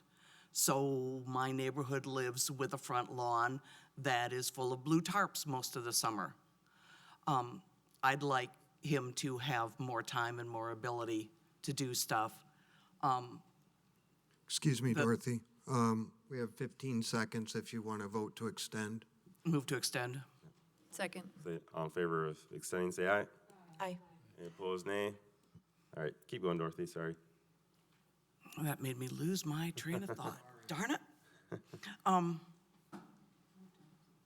Blue tarps still. Yeah,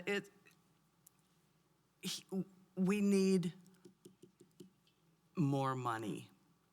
City is on a starvation diet financially. Everybody that we pay gets a raise. Our employees get raises, Pelletieri gets raises. Every contractor that we have a contract with is getting a raise. But we keep having less and less money to hand out to people that we have to pay. So we end up with, and it seems as though people don't consider paying taxes, property taxes, to be an investment. I'm happy to pay my property taxes for the amount of money that I put in, the amount that the city needs to do with the little increments of money that we all put in. And the problem that we have with the dark store loopholes and businesses that take us to court to say, I don't want to pay so much taxes, we end up with tens and tens of thousands of dollars less because of that. We are on a starvation diet.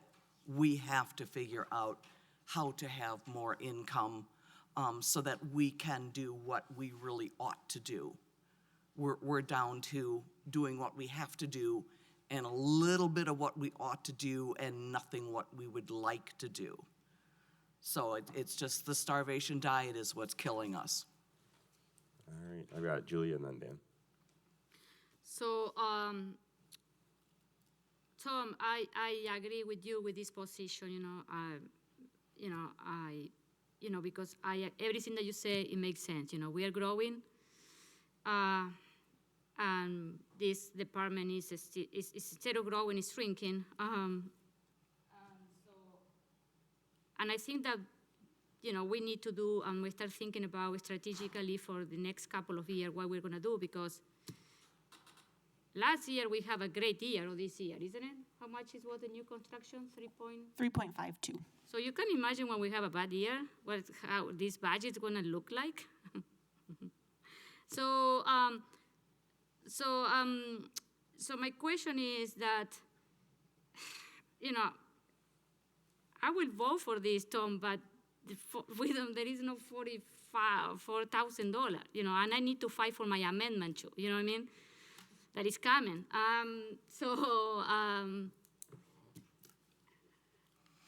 I understand your pain because it happened to me last year with another amendment that I put for the inspector for the firefighter.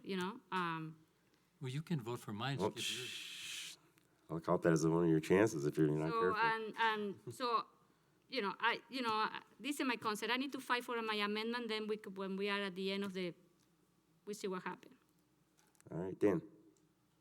Yeah, I actually appreciate your comments, Julie. I think that's all very true. Dan, before you get started, we have 40 seconds. 40? No, a minute 40. Oh, I'm sorry, a minute 40, my bad. So I'd like to do this. I think that this is good.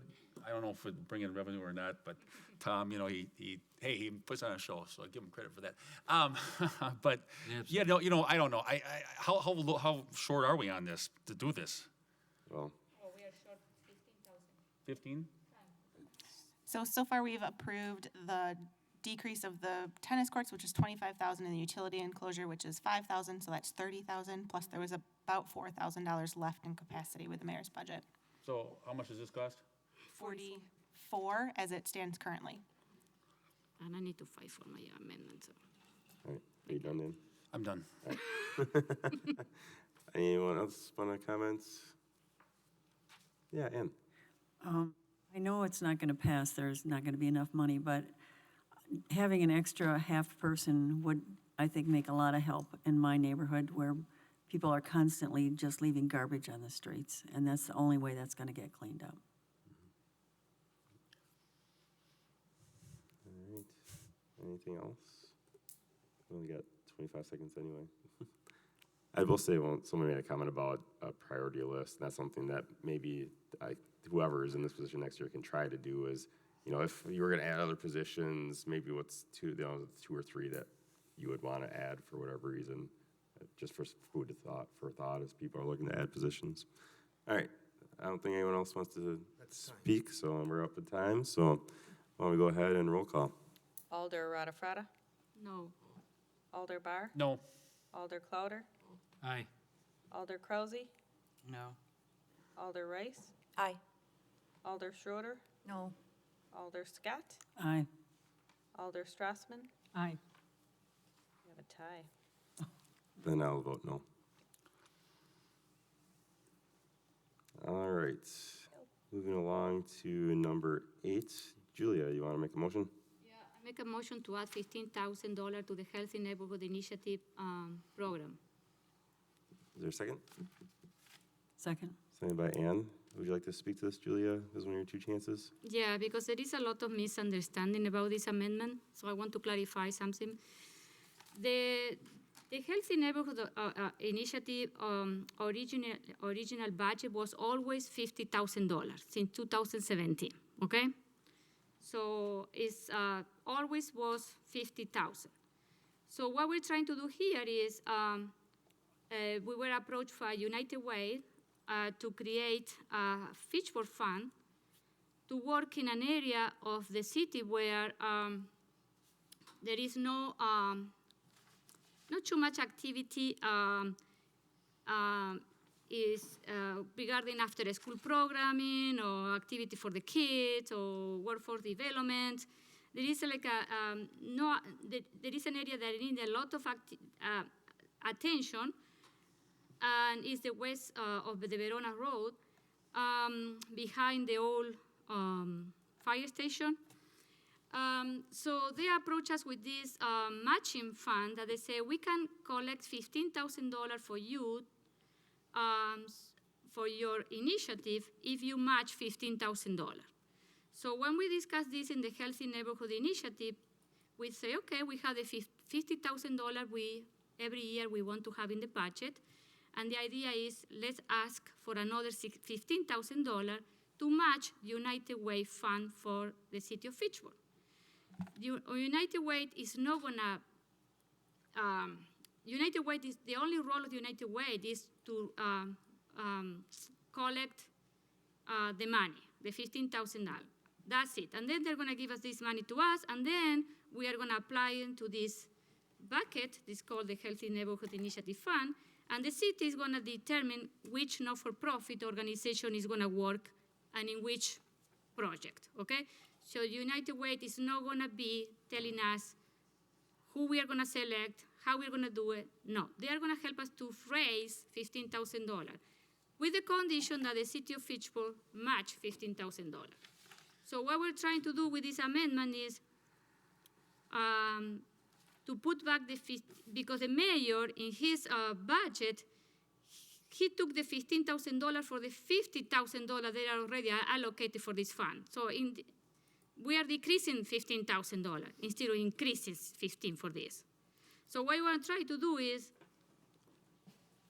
bring back $15,000 for the matching with United Way Fitchburg Fund. That's it. This is a very important program from the city. And I think I agree with Tony Hartman when they say we need to change the name from instead of initiative, because now it's a program. And this additional funding should go directly to grant that part of the city. It's District 1, west of the Verona Road, where if you read the Fitchburg Star, the last edition, there was a great article about what the Redeemer Church is doing in that area, because there is a desert of activity. And there is a pocket in the city that they need a lot of attention. And we need to be proactive as a city and work on those areas. My intention is to invest more in this type of neighborhood. That's all. All right, other people want to speak to this one? I got a question. Yeah, Dan. So, this 15,000, there's matching funds? Is that you're bringing more money in with matching funds? Yeah, United Way. Wait. That's going to come as one of your chances to speak. Don't answer that. But Misty, if you want to speak to answer that. Okay. Sure. So the mayor's budget does include the $15,000 matching fund for the United Way program. The difference, I think, from what I see between the mayor's proposal and Julia's proposal is that the mayor shifted from the $15,000 into the United Way fund, where Julia wants that to be on top of the existing allocation. So that's really the difference. If this is approved, it will add $15,000 to the Healthy Neighborhoods Initiative grant, the internal grant program that the city does. The United Way Fitchburg Fund is in place as is, regardless. We have 30 seconds. Anyone want to vote to extend? Extend. Move to extend, is there a second? Second. Second by Julia. All in favor of extending 5 minutes, say aye. Aye. Any opposed, nay? All right, we'll extend it for 5 more minutes. All right, other people that want to speak at all? Dorothy? One of the issues was that there was unspent funds from prior years that Healthy Neighborhoods Initiative,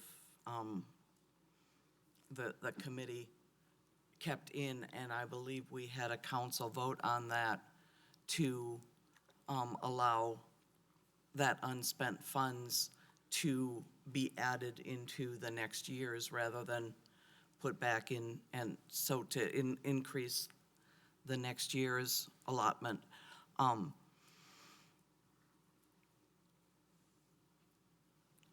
There's been a lot of interest in juvenile justice issues lately. I know last year I had an amendment to asking to prioritize 20,000 of the 50 for a juvenile justice program, and that ended up getting turned down. But in the intervening years, there has been a lot more discussion and a lot more problems in our neighborhoods concerning kids creating problems. And the main reason kids create problems is because they're bored, because that's what they do for a thrill anymore. Whatever, they don't have good use of their time. There's all kinds of ideas for ways that this money can be used to help offset some of the problems that we're experiencing, not only in the Healthy Neighborhood Initiative neighborhoods, but as that issue ends up filtering down into other areas of the city and impacting more and more residents around, we really, really, really, really need to work on getting some of our juvenile issues taken care of. There's so much that can be done. We have to have political will to get it to happen. There's a lot of county programs going on, a whole lot of discussion on the county level, but the county is not going to do the doing that needs doing. It's going to be left to municipalities and to whatever nonprofits are willing to step up and do some work on the issues. So this is critically important for the city. All right, Dan? So onto this program, which I was an author of, 2017 we did it. So I think what Julie is trying to say is, look, there's this term, it's called maintenance of effort. So sometimes you'll get state funds for various things. You know, a lot of times you'll get road aids, and then, so the Public Works Department will get road aids, they'll get a general transportation aid payment, they'll get, let's say they get $50,000 new dollars, and then the city will look at that and say, hey, we can hold them harmless and take $50,000 and invest in something else. And that's not a maintenance of effort on the city's behalf. I think that's what she's trying to say. There's not a maintenance of effort. The United Way is giving us $15,000 to fund the program. We're taking $15,000 out and putting it elsewhere, and so we're not maintaining our effort. And the United Way, they're sort of the reason why they're incentivizing this $15,000 is they want more money to go into the program. And so I think that's her issue. I have to say I agree with Julia on that. I mean, the city has invested $50,000 in the past. We're sort of cutting 15, and I like the mayor's budget a lot. But on this, we might not see eye to eye totally. I can see where she's coming from on this. I think it's a good program. I was one of the authors. We do want to try. I think it's in everyone's interest to try and improve these neighborhoods. So that's how I see it. Ian. And before you get started, we have 1 minute. Anyone want to vote to extend? I'll be quick. Okay. We'll just wait and see, yeah. I just wanted to say that the neighborhood that Julie is talking about is my neighborhood, And a lot of good things have happened with the Healthy Neighborhood Initiative already. The library has done a lot of outreach work already, but none of that has been done in my neighborhood. And we have, other than the church that has just moved in, we have no facility at all, and we have no programs over there. No one is helping those kids at all. So I would support this. If anyone else wants to speak, we'll have to extend, but that's okay, we can do that. Anyone else want to speak at all, or otherwise we can just go to the vote? All right, looks like we will vote. Go ahead. Alder Radafrada? Yes. Alder Bar? Yes. Alder Clouder? No. Alder Krause? Yes. Alder Rice? No. Alder Schroeder? Yes. Alder Scott? Yes. Alder Strassman? No. Motion carried 5-3. All right, that is a yes. Moving on to number 9. Tom, this one is yours. Want to Can make I a ask motion? Misty a question? Just Yeah. about Misty a question. Sure. I had 3 amendments to get the code enforcement officer. 2 of them passed. Could that still be a 20%, I'm making this up, a half-time, a quarter-time? Could that still be a quarter-time position? For the building inspection position, yes. So during the reconsideration process, if someone wanted to reconsider that amendment and make an amendment to the amendment to make it a quarter-time position, in theory, that would probably work. I haven't run the numbers, but my guess is You answered my yes. question, thank you. Thanks. Make a motion on this one? I'll make, this one is, Number 9. I'll make a motion. This is amendment number 9. It's reclassify 3 full-time firefighters to lieutenants. All right, is there a second? Second. Second by Julia. Do you want to speak to this one, Tom? I will, and how this really unraveled was the chief last year wanted you remember, a full-time position on an inspector. It was another part to that inspector too, but anyhow, we didn't have the money for it, and having a conversation with the chief, I just asked him where the department was lacking, and he said supervision. And keep in mind, this amendment doesn't add to staff, it just promotes within. I wasn't here when this started, but you put 6 million, and I know I'm off. I put 3 million, I know I'm off, but I'm close. Probably 6 million in fire departments in 2 parts of this city. And if you don't step up to the plate on some of this, you're gonna start losing people. I'm gonna say that again, because I know what they're thinking, because I've been on that side of the ledger. You'll start losing them. You don't promote them, you'll lose them. We're gonna be a grounds for Madison recruits. We're gonna be a grounds for Milwaukee recruits, and you can go throughout the state. You want to know this piece to the puzzle too. And I understand what the mayor did, I totally do, because he asked probably department heads to cut back their budget. So the chief cuts back roughly $40,000, and it went in the budget. It went in the budget, where the mayor saw fit, which he has, I'm gonna make it clear, he has the power to do that. I will go back to tell you why I'm sitting here and why these amendments came up. This budget gave nothing to the staff. This budget increased no one. This budget is not as good as Mr. Barr thinks it is for the staff. You can rose it, you can flower it, but it doesn't help the city's staff. 30,000 people. I thought it was pretty important, and I had the conversation with the chief, not to go outside the department, and I can't speak for the Police and Fire Commission, and I know some of them are watching. That's not my job. But I did talk to the chief, and he assured me it possibly would be within. So we're not adding folks, we're promoting within. Some of the alders during the committee of the whole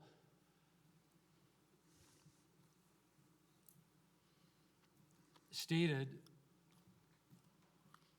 we have to find the money. And I agree with you. I'm not agreeing with you. But also, this department had 12 lieutenants, and with this promotion, we're probably down to about 9. 9. A former mayor, about 3 or 4 back, decided not to keep the lieutenants and put it towards something else, which I'll go back to it. I understand the office. He had the power to do that. The reason Tom stepped up is you have 2 brand new fire stations.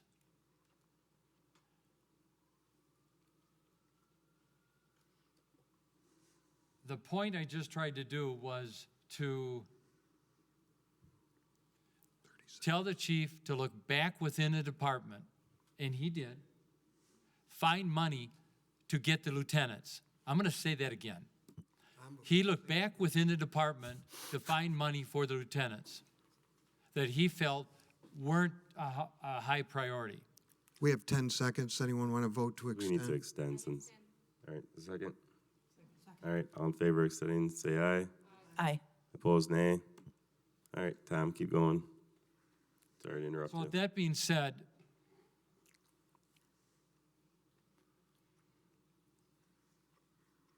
I just thought it was, and you know, you already know a lot, most of, no, not most of you, you all know what we spend most of our money on. You all know. If you don't, I'll help you. It's public safety. The county does, most cities do, but you know what?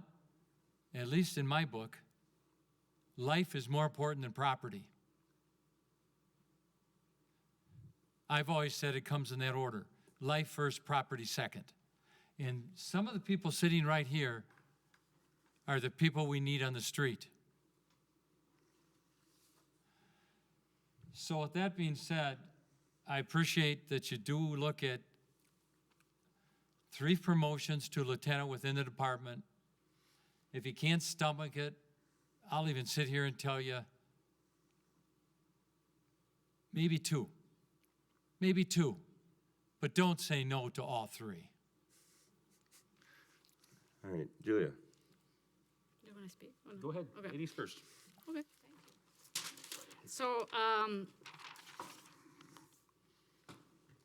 so I agree with you, Tom, and I am in favor to this promotion. And and I already I was surprised because last year when we I was trying to put another staff in the budget and it was rejected, and then practically we told the chief, try to find ways in your department to reduce some of your expenses so we can, if you want to bring something, you find those reduction in your department. So he did that, and I agree with you. He did that, and then he brought back that, and I say, and then the mayor in his budget, and he can do whatever he wants, his budget, he decided to, to use the $47,000 to balance his budget, and he decided not to approve this promotion. And this is a promotion. We are not creating new staff position. This is $13,000 in a 26 budget. 26 million, so $13,000, okay? This is for a department that is growing, the city is growing, the needs are growing. And And I think that we need to, they have been trying to put back this promotion for, I don't know, more than 6 years. So it's $13,000, and if I am not correct, we have room still to approve this, and we are gonna be on budget. So I will ask my fellow alders, please consider to approve this amendment. All right. Dan, did you? Yep, I do. So a couple of things. I see a lot of firefighters here. Thank you for your service. We got a great fire department. They do a great job, great service to the city. That being said, I completely agree with the mayor. I don't feel this is necessary at this time. And I just want to point out a couple things about the fire department's budget, because if you look at the past 5 years and you look at the rate of growth in the city's general budget across City Hall, we've had about a 26% increase in revenues. Now, the fire department's growing at about a rate of 33% in the past 5 years. That's an astronomical increase, okay? And that's only their operating budget. That doesn't account for the millions of dollars we spent on the 2 new fire stations. And so I don't think that this is sustainable. I think that the rest of the city needs to catch up. You just mentioned the building inspection position. They've been waiting on that for 8 years. And I don't feel there's a lot of equity, because you're right, we spend 43% of our dollars go for public safety, and for good reason. But we have to consider other departments. There's got to be some equity. We can't keep ignoring these guys. So I mentioned the building inspector. I'd be open to doing that, a fourth of a position. But the fire department's been treated very, very well. They just have. And, I appreciate everything they do, but we can't do everything for everyone every time. And sometimes we have to send a message. There are limitations on what we can do. And we have to respect the taxpayer. I kind of disagreed with some of the comments I heard earlier, respect where you're coming from, Dorothy, but the taxpayers, we got people on fixed incomes. We got people that have problems paying bills. We can't do everything for everyone every time. And by the way, we're spending other people's money. It's not your money, it's other people. So at least we should be considerate of that. Dan, I hate to interrupt. We got to do an extension of 5 minutes if someone wants to make a motion. I made my point. I'm good. Someone want to? Time is up. All right, motion, is there a second? Second. All in favor of extending another 5 minutes, say aye. Aye. Any opposed, nay? All right, we got 5 more minutes. Did you say you're done, Dan? I made my points. I'm good. All right, Dorothy? One thing that I remember from discussion about this item at Committee of the Whole was that the reason to have the 3 lieutenants is because they need the titles for kind of the pecking order in the schedule for the firehouses. They probably have a better way of saying that, but it kind of comes down that way, I think. The reason I went back there was I asked him if it's not possible to pass this, is there a way that the guys could get the title so they have their order and wait for the raise? And that would be difficult. He says it might be possible to think about ways to make that happen. But I see the need that he made to have the structure of personnel in appropriate order so that everybody knows who's in charge and such things.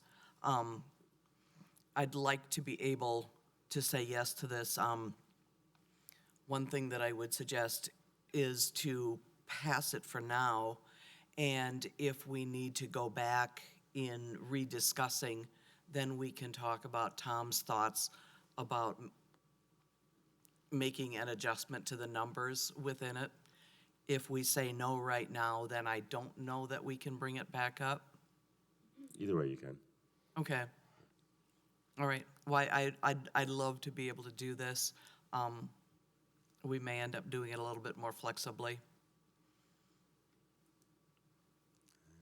Anyone else? Julia? Sure. Question to Misty. What happened is, instead of 3, we can promote 2. How this number is going to be affected? So these numbers are somewhat placeholders anyways, because at the time it's based on the 2018 wages, but it's more or less split. So it's 3 positions. If you make it 2, would be 2/3 of that cost. Okay. Yep. Okay. Anything else? All right. Going once, going twice. All right, let's go ahead with the roll call vote. Alder Radafrada, Yes. Alder Barr, Nope. Alder Clouder, Aye. Alder Krausey, Yes. Alder Rice. Nope. Alder Schroeder, No. Alder Scott, Yes? Alder Strassman. No. You have a tie. I will say no. What was that? I didn't hear it. No. No, that's right. It was a tie? It was a tie. Nice job. All right. Moving on to number 10, Julia. Make a motion.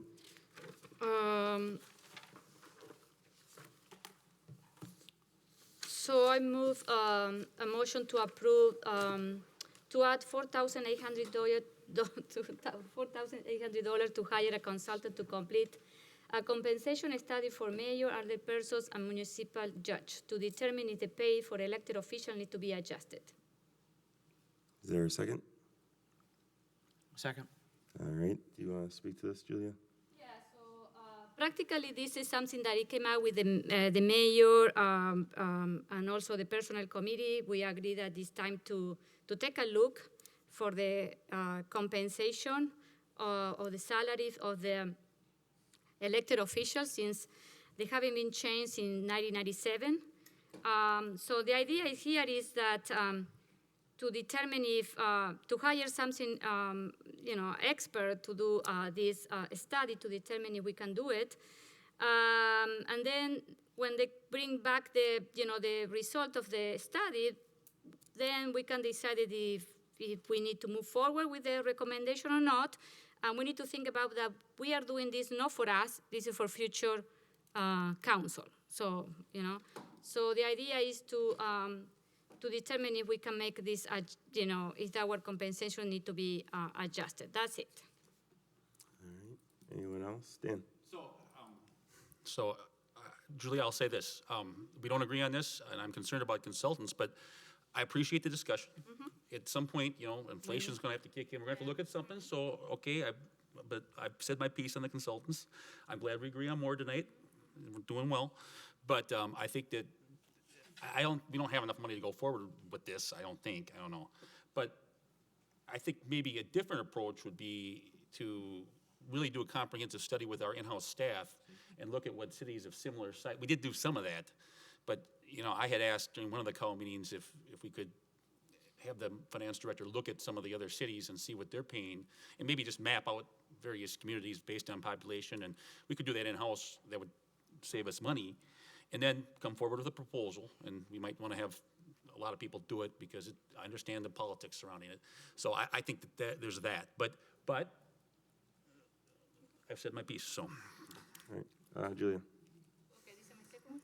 Okay, so we can compromise, and this is what I say. If the council agree, you can recommend the personnel committee to do some of this study. There are some information out there. Other municipalities have done that. We don't need to recreate the wheel.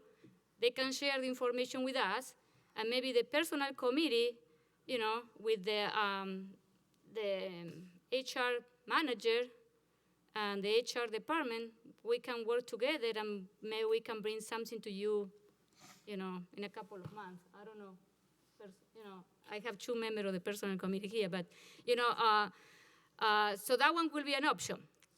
I can remove this if you think that it's a good idea that the personnel committee with the HR department,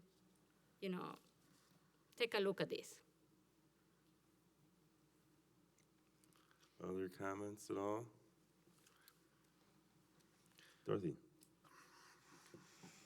The reason it came up in personnel was because we were discussing some other personnel matters where the city had contracted with this company to do some sorting out how much we should be paying people that work for the city.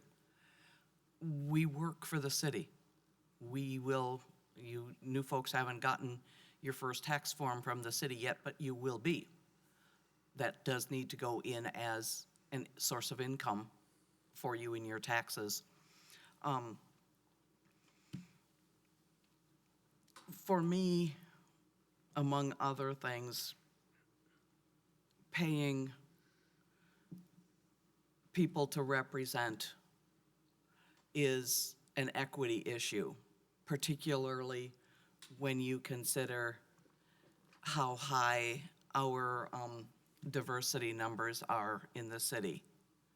We have a crazy amount of diversity. I think it's like 35% or something overall, which is a lot higher than Madison, I think, even.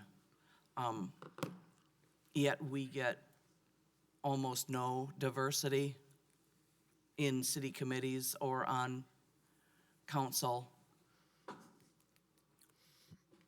We have 30 seconds. Anyone want to vote to extend? Extend. Motion, all right, motion by Dorothy, is there a second? Second. Second by Dan, all in favor, say aye. Aye. Any opposed, nay? All right, sorry. So just for the equity issue, if we want to attract people to represent the city, the full city, either on city council or city committees or whatever, we need to look at it with, as we say in the county all the time, the equity lens. And compensation is one of those things. Was it Dan that said something about, since 1997, council has always gotten the same amount of money, which is fine if you're making enough money that it doesn't make a difference. You can give up that amount of time for a relative small financial compensation. That probably cannot be said for a lot of people in color, particularly in that northern tier. My county board seat, I've said before, is half the population of the city, and it is majority minority. I kind of fail to understand why we don't have more minority folks from that northern tier that are here to represent their part of the city. I would happily give up my seat to someone of color that really, really wanted to be here and could be here. But most of the people that live up in my district are, particularly people of color, are probably as poor or poorer than I am, and I am nowhere near even well-to-do. I'm not even middle class.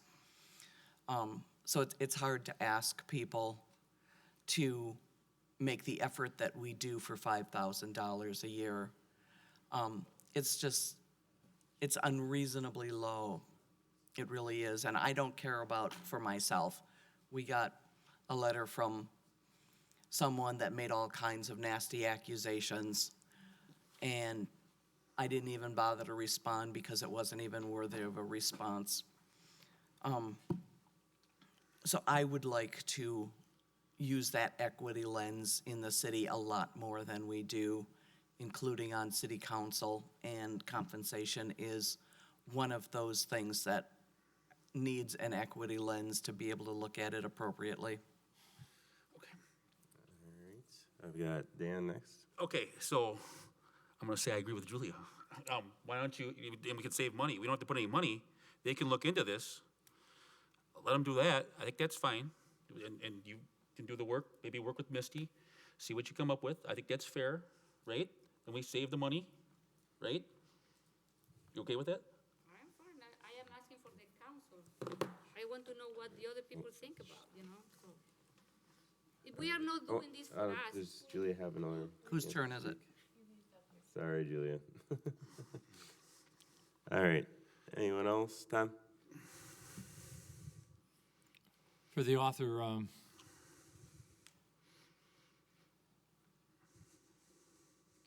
Julie, can you do this another way without a study? It's kind of relating to what Dan said. I mean, is there another way to do it without a study? The deal is it's interesting. You don't get rich doing this job. And people don't, at least in my world, they don't pay their bills with being an alderman or a mayor. But I will tell you that if you don't want to sit down and figure out the time you spent and what you're being paid, don't do it, because you will get sick. It's probably 75 cents an hour. And that's not miles. But the fact is a question for Julie, too, I have is Middleton, Sun Prairie, are we comparable to them or are we not? I sent that information out. Actually, we're about the same as them, roughly. It's slightly over, but we're also a lot bigger city than they are. There's the key right there, what you said at the end. We're a bigger city than they are. I mean, I'm for this. Could you do it without, kind of what Dan said, can we do it without a study? We're down to 20 seconds. That's okay, I can do it in 20 seconds. Can you work with, I'd love to see you work with Dan Barr. No, I'm kidding. Can you work with? I'm getting hit from both sides tonight. This is nuts. No, can you work with Misty or somebody just Our time's without up. the study? Move to extend. So you, all right, I'll extend it 5 minutes. move to extend by Dorothy, then seconded by Tom, it sounds like. All right, all in favor of extending, say aye. Aye. Any opposed, nay. All right, extend it for 5 more minutes. Just let me finish one thing. Yeah, yep, go ahead, finish. Just a little advice, you don't have to take it. But if you do just do it without spending money and just do it and put it out a couple years so it's not right away, which I'm sure you probably do. It's okay. I'm with you. We should do this every meeting. I'm also willing to, if it doesn't pass, to direct staff to work with the personnel committee probably to try and come up with a recommendation as well. So, Dorothy. One of the reasons for talking to Carlson Detman about doing it is because that's what they do for a living. That is what they do. If we have staff do it, I presume that when Aaron put together his little list, probably took him a couple hours of research time. I don't know how long it would take staff to do what this company could probably do in a quarter of the time. I value our staff time. One of the issues that I've had, we've had this conversation probably 4 times since I've been on council, and it's always been among council members, well, what should we do? Who can afford it? Who can't afford it? Should we or shouldn't we or whatever? So we wanted to take it off the realm of being the political. We wanted to hand it to someone who's impartial. I'd still like to do that if it's at all reasonable to do it. If we have to devote staff time to do it, I would certainly be glad to help out, but I want to take it out of the political arena first and foremost. All right, anyone, Janelle? I echo what Tom said. You don't do this job for the money. You do this job because you believe in this city, and we're here to serve the greater good of the people that we serve. Just the cost to run for this office is not insignificant. We will never have parity between the cost of running, the hours that we put in, and everything else that goes along with the job. And so I think to some extent, as difficult as it is to say, we need to make peace with that. I think it's one thing for us to do a study and ask staff's help to do some analysis of where that's at and consider having those dollars at some point in the future. But when we told staff this evening that we couldn't give them extra help to get some pretty critical things done around this city, I really struggle justifying having a consultant paid to do that work. All right, anyone else that hasn't used their 2 chances to speak? See none, then let's go ahead and roll call vote. Alder Rada Frada. Oh, okay, so, We're voting on the amendment now, so yes would be that you want to put the compensation study in. can I ask for clarification? Sure. So I decided that I can take it out if we, if we allow the personnel committee Yeah, and I'll the, direct staff and the and staff personnel to to do redact. that. You know what I mean? Yeah. Can you do that, Yeah, Mayor? I'll do it, yeah. Okay, so I take it out. Okay, So you just want to withdraw it then? yeah. Withdrawal. Okay, so withdrawn and no vote, it's just withdrawn. Question on that. Yeah. How, are you assuring us that you're going to follow through? Yeah, yep. I'll direct Because staff to work if with we take personnel the and- paper trail out, Yeah. Yep. Yep. okay. Okay. All right, number 11, maybe the quickest and easiest one. A motion to approve, to add back $750 to the HR budget for the Affordable Care Act filing fee, that it was omitted in the budget. Is there a second? Second. Second by Ann. You want to speak to this, Julia? All right. Well, we have to do it. Any other comments at all? Dorothy? The question that I have is if it was removed in error, why didn't it show up in an omnibus instead of as a separate amendment? Because it was a request error. So an omnibus would be something that a decision has been changed or we got new information that needs to be accounted for. This was something that we learned was not included and should have been. That happens a lot of times across all of the departments. And if we did an omnibus for each one of those, we'd have more omnibus than we would have other amendments. So from a process perspective, it's cleaner to just have you guys do it. Anyone else? All right, let's just go ahead and vote then. Do a quick one. Alder Rada-Frada? Alder Barr? Alder Clouder? Aye. Alder Crozy? Yes. Alder Rice?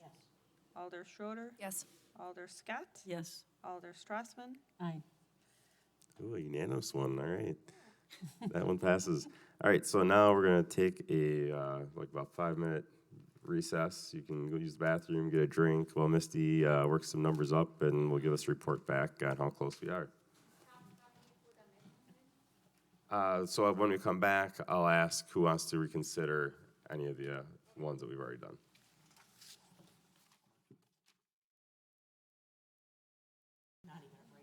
We are coming back now. So now is possible reconsideration of council proposed amendments. So what will happen is someone wants to reconsider, well, first I'll ask Misty where we're at. But if someone wants to reconsider an amendment, I'll call on someone, they'll make a motion to reconsider amendment 3 or whatever one it is. They'll need a second for that, and then we'll talk about it and actually decide right then. And then if there's one after that, we'll just kind of keep going through them. A reminder on the reconsiderations, you only have one chance to speak. So make it count. I believe discussion time is still 5 minutes. We can extend it. But Misty, where are we at? So assuming that the goal is to stay under levy limits, which is a very positive goal, there's $18,747 worth of capacity. However, I would like to remind you that that money does not need to burn a hole in your pocket. We are not required to go absolutely up to levy limits. All right, Dan. So I'm going to consider Alder Clouder's, his position, or his proposal for a building inspector position at 25%. Wait, first, you want to reconsider which amendment? Make a motion to consider which amendment? So that is my motion. That'd be number 7. All right, is there a second to reconsider? number Second. 7? All right, and I don't think we have a vote, we just do that. So I want to make an amendment to the amendment. All right, so this is your chance to speak. Okay. All right, you're making an amendment. So he's got it at halftime. I'm going to 1/4 time. Okay, so is there a second to changing the amendment 7 to 1/4 time instead of 1/2? Second. All right, seconded by Janelle. And so then I believe Dan can still speak on this. So I Would you just, like Wait, hold on. Would you like to tell me, would you like me to tell you what the cost is of that, so you guys? That'd be great, yeah. So the cost of a quarter-time position is $20,168, assuming my math is correct. great. And so that would put us over the levy, but I have a solution for that I will address here in just a moment. Do we have to vote on this first or not? Well, people, we have this discussion, we're gonna have discussion and then vote on it, and then we'll go to the next amendment. Okay. So, do you have a point of order? I have a question, clarification. Yeah. So, because now I want to bring another amendment, so how we're gonna do that? So we'll do that next. Yep, we'll take care of this one, and then I'll call on you to do whichever one you But wanna what do happens next. if the next, if this one take all the money? Well, then you can You know- still fight for it, and maybe people decide they wanna do that instead, and we'll have to reconsider again if we go over the limit. This is the part of the budget that I don't like and I don't understand because it's unfair, okay? So All which right. one goes first? Because I didn't know, if I knew that was, I would, so. Yeah, I think maybe that's something to adjust next year is, do we draw them out of a hat, or how do we make that, I guess, but go ahead, Missy. If I may, just as Yeah. the person that put together the proposed process, in my view of the world, I say reconsider the ones that you want to kind of put back on the table. We'll go through the whole process again, possibly reconsidering them. We'll do the break, and then we'll see which ones you guys want to kind of reconsider again. So it might go through it a few different times, but then you know what's being discussed. Yep. Okay. Anyone else want to speak to the amendment to make this 1/4 time position instead of 1/2? Do you want, Is that Shannon? Are you raising your hand? Okay, just stretching. Dorothy. I'll just say I think that's a relatively reasonable compromise. I think the need is great. All right, thank you. Sarah. I also will say that I like this idea of getting money to the building inspector. I had a hard time with the budget and the staffing because the money is so tight, but definitely recognize the need, and I think this would be fantastic if we could get some support in that area. All right. Yeah, Julie.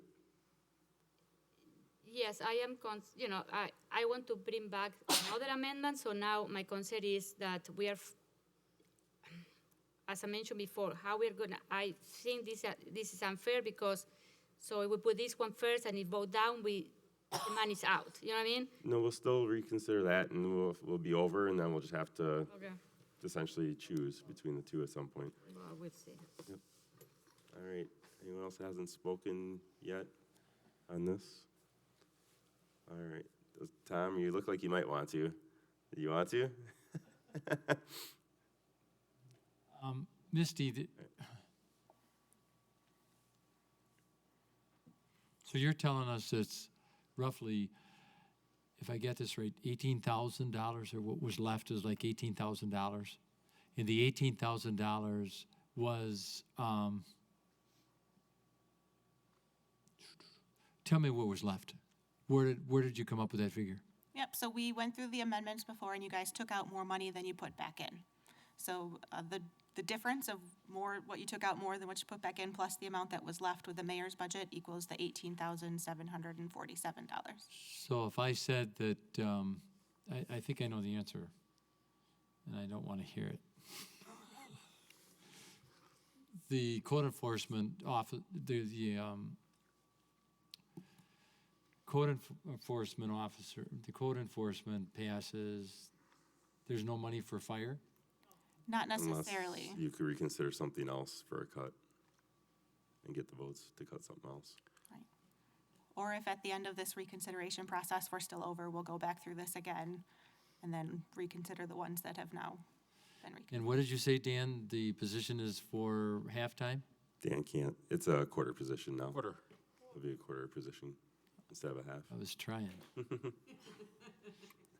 I was trying. I was waiting. All right. Okay. You good? All right. Anyone else? Okay, so first we need to vote on the amendment to the amendment, essentially, of making it a quarter-time position. So a yes vote would say that you want to change it to a quarter-time position. Alder Radafrada, No. Alder Barr, yes. Alder Clouder, Aye. Alder Krause, Alder Rice, Yes. Alder Schroeder, Yes. Alder Scott, Yes. Alder Strassman, Yes. motion carries. Okay. 5-1. All right, so now We were voting on essentially the changed amendment, which was to make the part-time code enforcement inspector, adding that at a quarter FTE. So a yes would be essentially the same thing. Yes, I want this quarter position. Alder Rada. Alder Bar. Yes. Alder Clouder. Aye. Alder Krause. Yes. Alder Rice. Yes. Alder Schroeder. Yes. Alder Scott. Yes? Alder Strassman. Yes. Motion carries 7-1. All right, so that's now passed a little different. I know, Julia, you also want to reconsider one? Yeah, I want to reconsider to bring back the 3 full-time firefighter to lieutenant. All right, so is that a motion to do that? Is there a second? What number was that? Number 9. Second. All right, seconded by Tom. All right, do you want to use your one chance to speak, Julia? I think we already say a lot of things, and I think this one is, I will say that this one is take priority over the other one. The other one, we are hiring a quarter. I know that, the city needs a position too. I agree that 1%, but I think this reclassification of the fire department to lieutenant is something that they are short 6 people right now in this position. Last year, we don't need to compare to other departments, but last year we hired 7 paramedic and we promote 1 to lieutenant to the Ficherona. So I want to say that, this,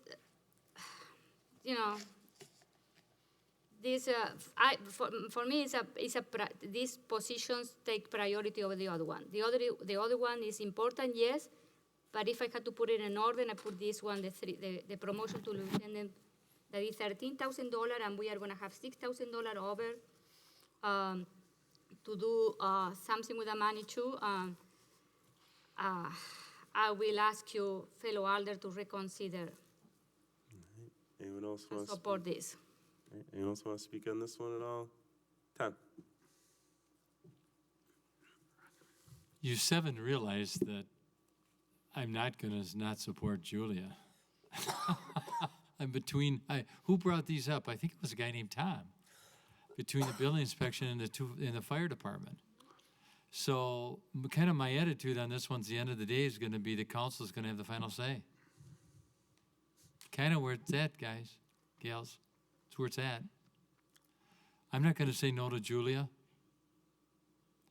I'd be kind of stupid, wouldn't it? Tom brought them up.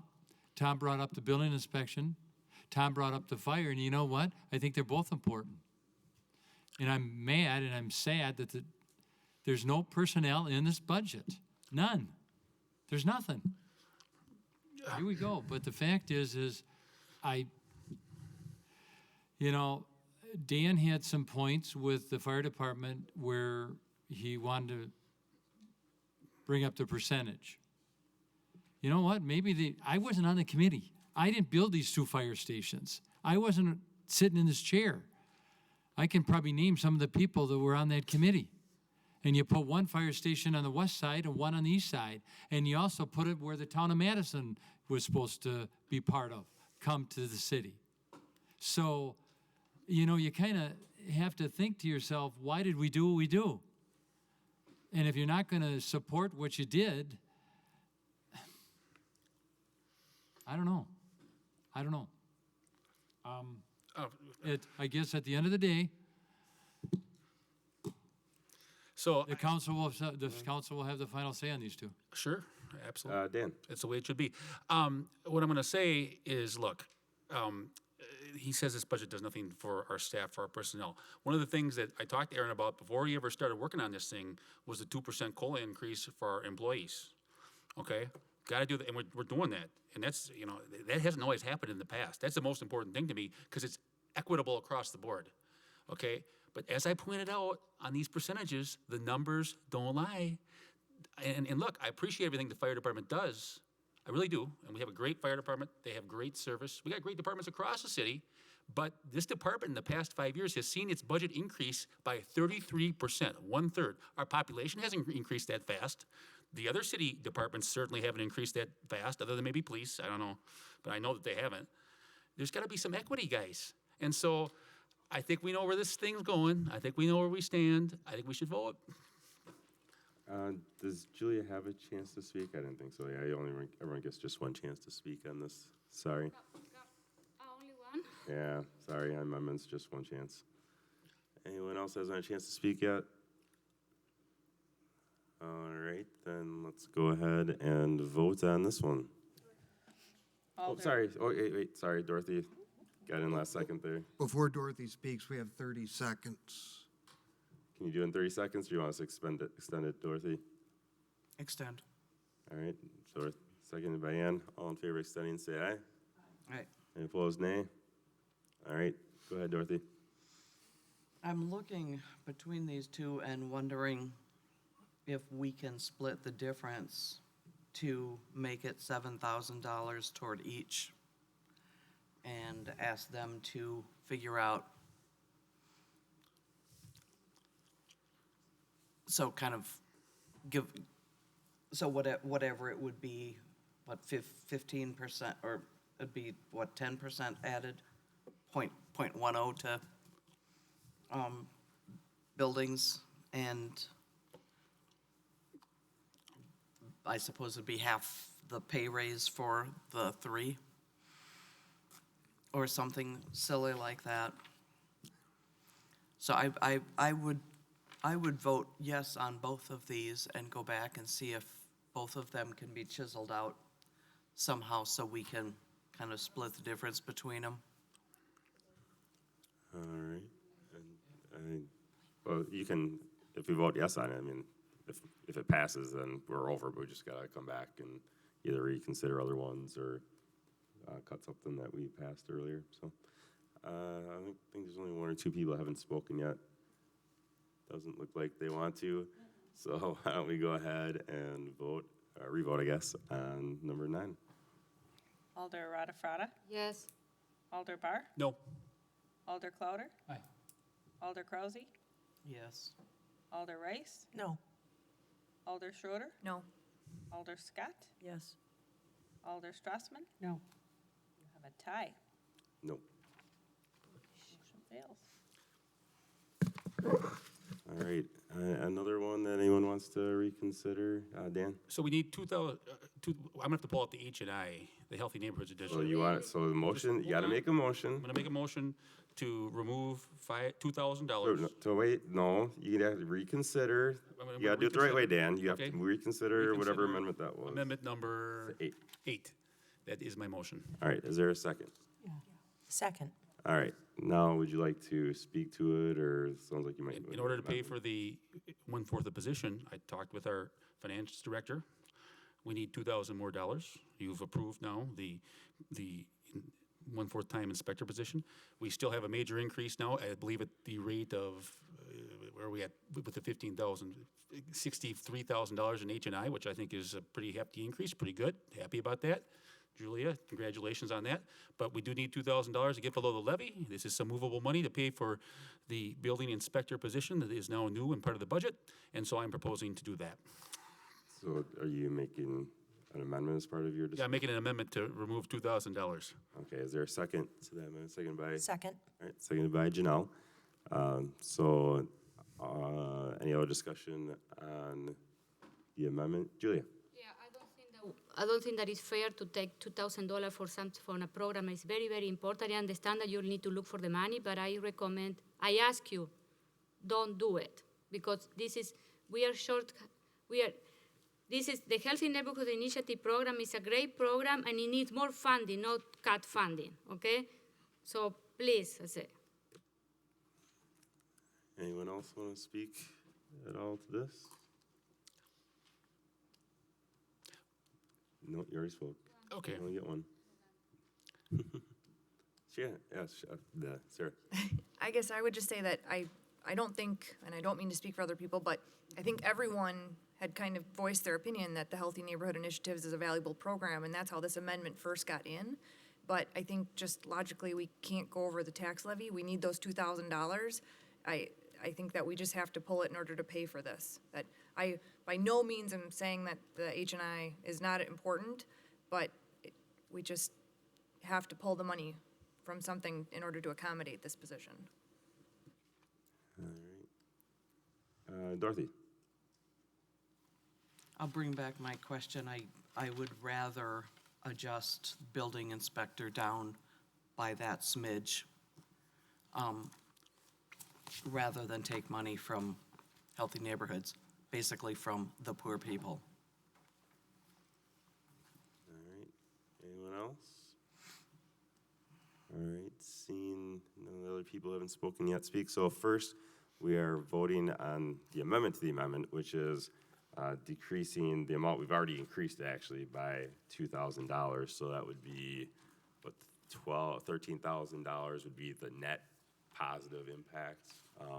So the amendment right now, yes, you want to decrease what we've already kind of, I guess, approved to increase it by $2,000. And a no would say, no, I don't want to change what we've already approved. Alder Radafrada, No. Alder Bar, Aye. Alder Clouder, No. Alder Krause, No. Alder Rice, Aye. Alder Schroeder, Aye. Alder Scott, Aye. Alder Strassman. Aye. Motion carried 5-3. All right, so that passes. So now we have to re-vote on amendment 8. And I think originally we had increased it 15,000, so now we'll be increasing it by 13,000. And so if you haven't spoke yet, you still can. There's a few people that haven't, but you only get one chance between everything here. So I don't think more people want to speak, but seeing none. So this is again voting, essentially, yes is what we just, essentially reaffirming what you just passed. So yes 13,000. would be for a net increase of 13,000 to the net, to Healthy Neighborhoods. Okay. So initiative. they are totally different thing because No, so it's still, because we originally passed number 8 to add 15,000, that just took 2,000 out of that 15,000 away. So we're still saying yes would still increase at 13,000 over what was originally in the budget. no. So what we are voting, because if I vote yes, it means that I am voting for what? You're For voting approving to his add, amendment.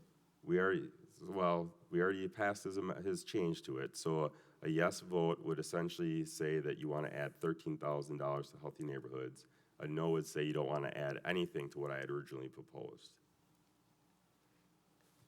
So, It's okay. yeah, Misty is, if I'm incorrect, you can correct me, but. I think we're kind of talking semantics at this point, so let's maybe get the vote and see how it is, whether does the 15,000 still stays or does it not? No, it's already 13. We just voted on changing it to For the 13,000. reconsideration. So we need to vote 13 because otherwise, Reconsideration. If you even vote- I want, My I guess- want clarification here, okay, because I am Yep. confused with Yeah, I this. want to make sure you understand what you're voting on. Because I want to keep the 15,000, okay? Right, So if I vote yes now, we are voting for 13,000. correct. So you vote no.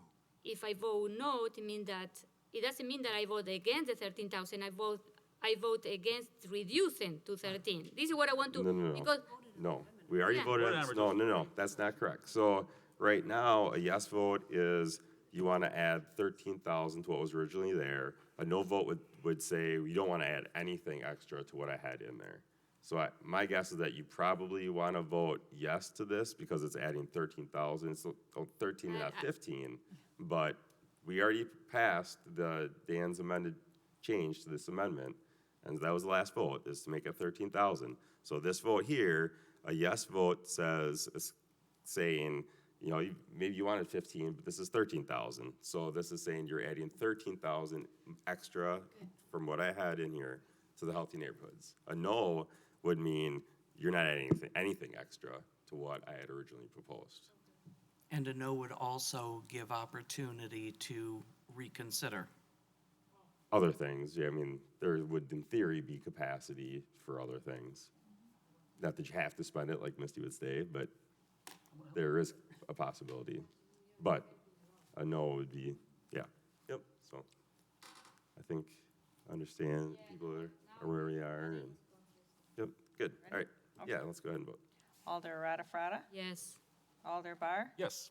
Alder Clouder, Yes. Alder Krause, Yes. Alder Rice, Yes. Alder Schroeder, Yes. Alder Scott, Yes. Alder Strassman, Yes. motion carried unanimous. All right. Is there any other amendments that someone would like to reconsider?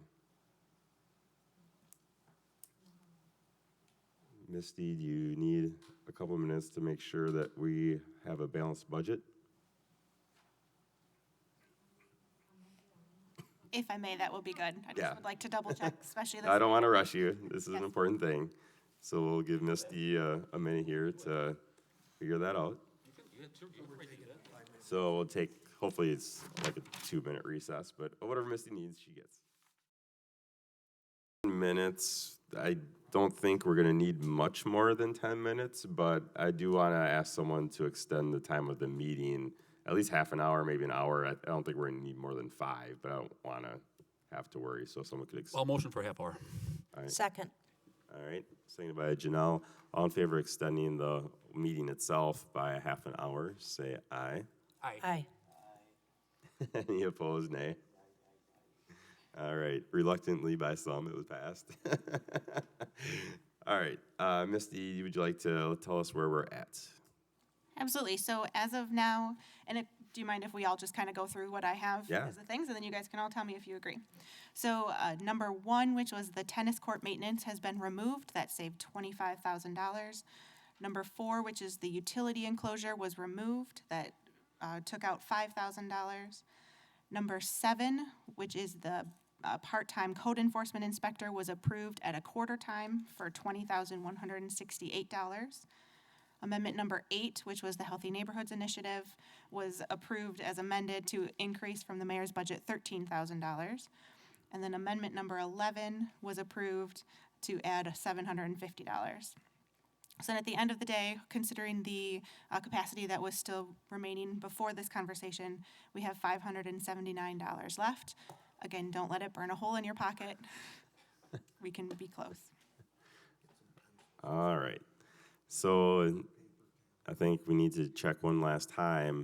Is there anything else someone would like to reconsider? Going once, going twice, sold. All right, Amendment A, the omnibus amendment. Yep, so tonight you guys approved the final debt service amounts. It did change a little bit from what was in the council packet for the amendment because the total debt service amount changed by less than $200. So the actual amount is $475,226. That is less money that we will have to put on our property taxes, but is not extra money that we can spend. All right, then we need a motion. A motion and approval, just like. Approve Amendment A, if someone would like to do that for me. Make a motion to approve Amendment A. Second. Seconded by Janelle. Any further discussion on Amendment A? All right, seeing none, then let's just probably still do a roll call like we did for everything else. Sure. All right, sorry, Tracy. No worries. Alder Radafrada, We're doing the omnibus. Oh, I'm yes. gonna go say. That's a yes? Yes. Okay. Alder Bar, Yes. Alder Clouder, Aye. Alder Krause, Yes. Alder Rice, Yes. Alder Schroeder, Aye. Alder Scott, Alder Strassman, Aye.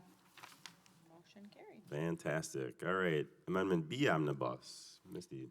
This is, Should we do a motion first? oh, yes, probably Yeah, should. probably should. Does someone like? We'll make a motion to approve Amendment B omnibus, update the solid waste fund expenditures and revenues.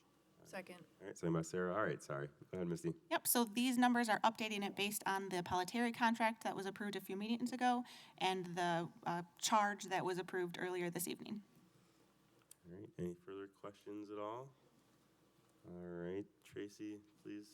Alder Radafrada, Yes. Alder Bar, Yes. Alder Clouder, Aye. Alder Krause, Aye. Alder Rice, Aye. Alder Schroeder, Aye. Alder Scott, Aye. Alder Strassman, Aye. All right, and would someone like to do a motion for Amendment C omnibus? Make a motion to approve Amendment C. All right, is there a second? Second? All right, that was, I believe, Janelle down on the end. Misty, what's Amendment C? So this is a strategy. So this is the expenditure restraint program. We have extra capacity there. We don't want to lose it for future years. So what this strategy is doing is all of that capacity that we have, we're simply transferring it from the general fund to the capital projects fund. In your personal life, it's kind of like moving money from checking to savings, and we're not actually spending anything. We're just moving it in order to have that capacity for future years. And the final amount, assuming everything is correct, is $368,039, and I would like permission to adjust that as needed to meet the spirit of the amendment. All right, is there a second? All right. Or can that be a friendly, actually? Actually, if that could be a friendly, I can't remember. Sarah, are you okay with that friendly? And then Janelle, are you okay with that friendly amendment? Yes. All right, so it's just friendly changed. All right, any further questions at all on Amendment C omnibus? All right, let's do a vote on that. Alder Rada-Frada. Alder Barr. Yes. Alder Clouder. Aye. Alder Krause. Yes. Alder Rice. Aye. Alder Schroeder. Aye. Alder Scott. Aye. Alder Strassman. Aye. Motion carried. All right, so we're almost done. The last piece is everyone is allowed 5 minutes to either explain votes or make comments, 5 minutes per person, closing statements. And I believe that includes me. It doesn't exactly say. I'll just say that I didn't have to do many votes, which is nice, and I really just voted to keep my originally proposed budget. So other than that, let's start with Dorothy and go down the line. Yeah. Can Misty share and tell the resident how much is going to be the tax increase with all these amendments? Sure. Yep, absolutely. So we'll need to amend the resolution before we adopt it after closing statements to say that the property tax levy is $23,733.84. That's the city's share of property taxes that we need to collect to provide the services. That works out to assessed value tax rate of $7.96, which is about a 3% drop in rate from last year. The average home, however, will see about a $66 increase. All right. Nope, we're not doing questions right now. We're in closing statements. Sorry. All right. Dorothy, you have up to 5 minutes. I'll pass. All right. Ann, would you like to say anything? I'll pass. All right. Julia, would you like to say anything? Yes, I want to mention a couple of things that, I am disappointed that some of the amendment that I tried to pass didn't pass, especially the promotion of the firefighters. I am happy that the Healthy Neighborhood Initiative, we continue funding this initiative, and the idea is that every year the city increase the funding instead of decreasing. So we need to make an effort for next year to try to put more money in this program, because we need to work on those areas where we have disparities. We need to work on those areas where there is a social and economic gap.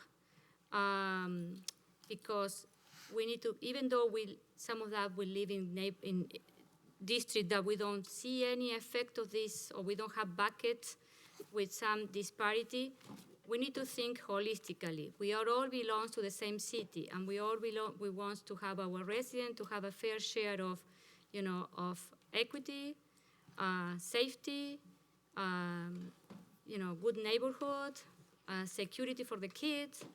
So I think that Healthy Neighborhood Initiative will be a priority for me from as long as I stay in this council. I'm going to continue fighting to put more funds. So if I am here next year, you will see me fighting in budget night for the Healthy Neighborhood Initiative. Even though I want to say that we have a decrease in the tax rate, some of the assessed value of our home went up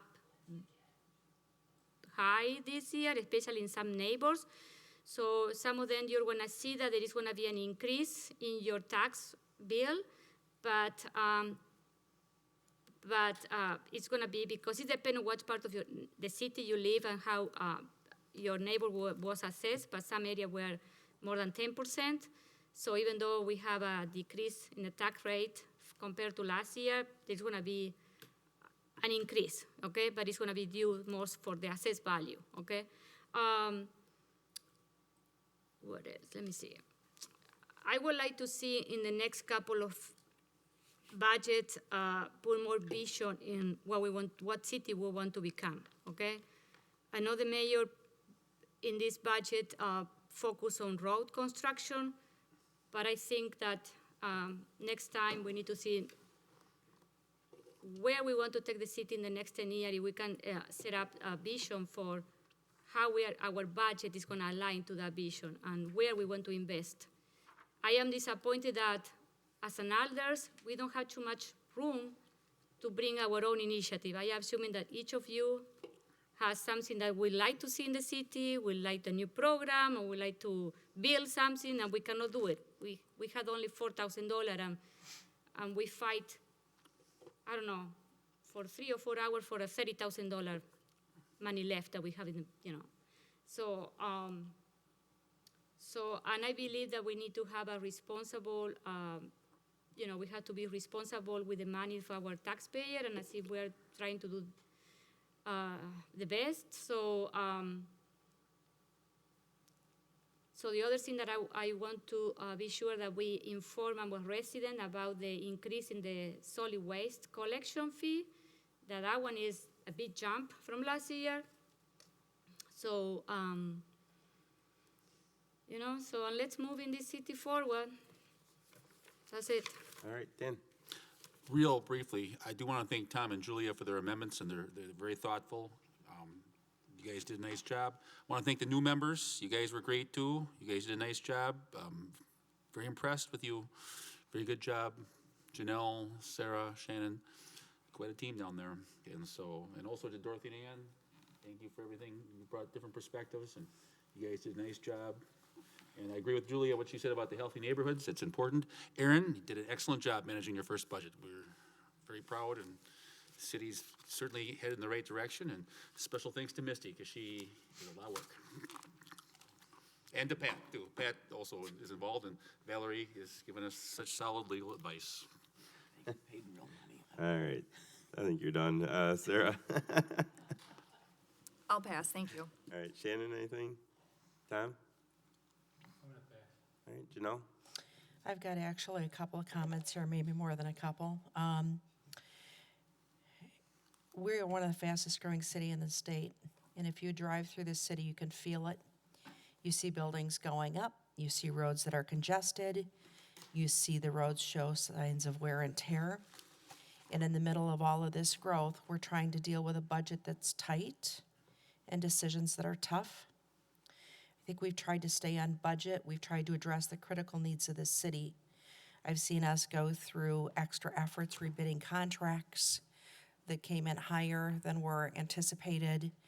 And I think the point of all of this is to say, in the middle of all of this growth, trying to find a balanced budget is not insignificant. It's a little bit like, the bad analogy of the day, it's a little bit like dealing with a teenager, right? So we're constantly, based on the growth that we've got, you're always running out of groceries, the clothes never fit, and yet we're still trying to do that with a budget that we've had. And so I just kind of want to make sure that anybody who's paying attention to these proceedings knows how important we take this budget process, the fact that we are trying to keep the mill rate where it's at, trying to keep the levy where it's at. We're trying to keep the city financially healthy in the middle of trying to put roads in place and keeping buildings inspected and all of the other things that we had very little resources to support, but we had to pick the most important things that we thought were in the best interest of the city. All right, thank you. That's it. All right. So we still need to essentially vote on the overall budget. Misty, do we need to do like a friendly amendment, or how does that work?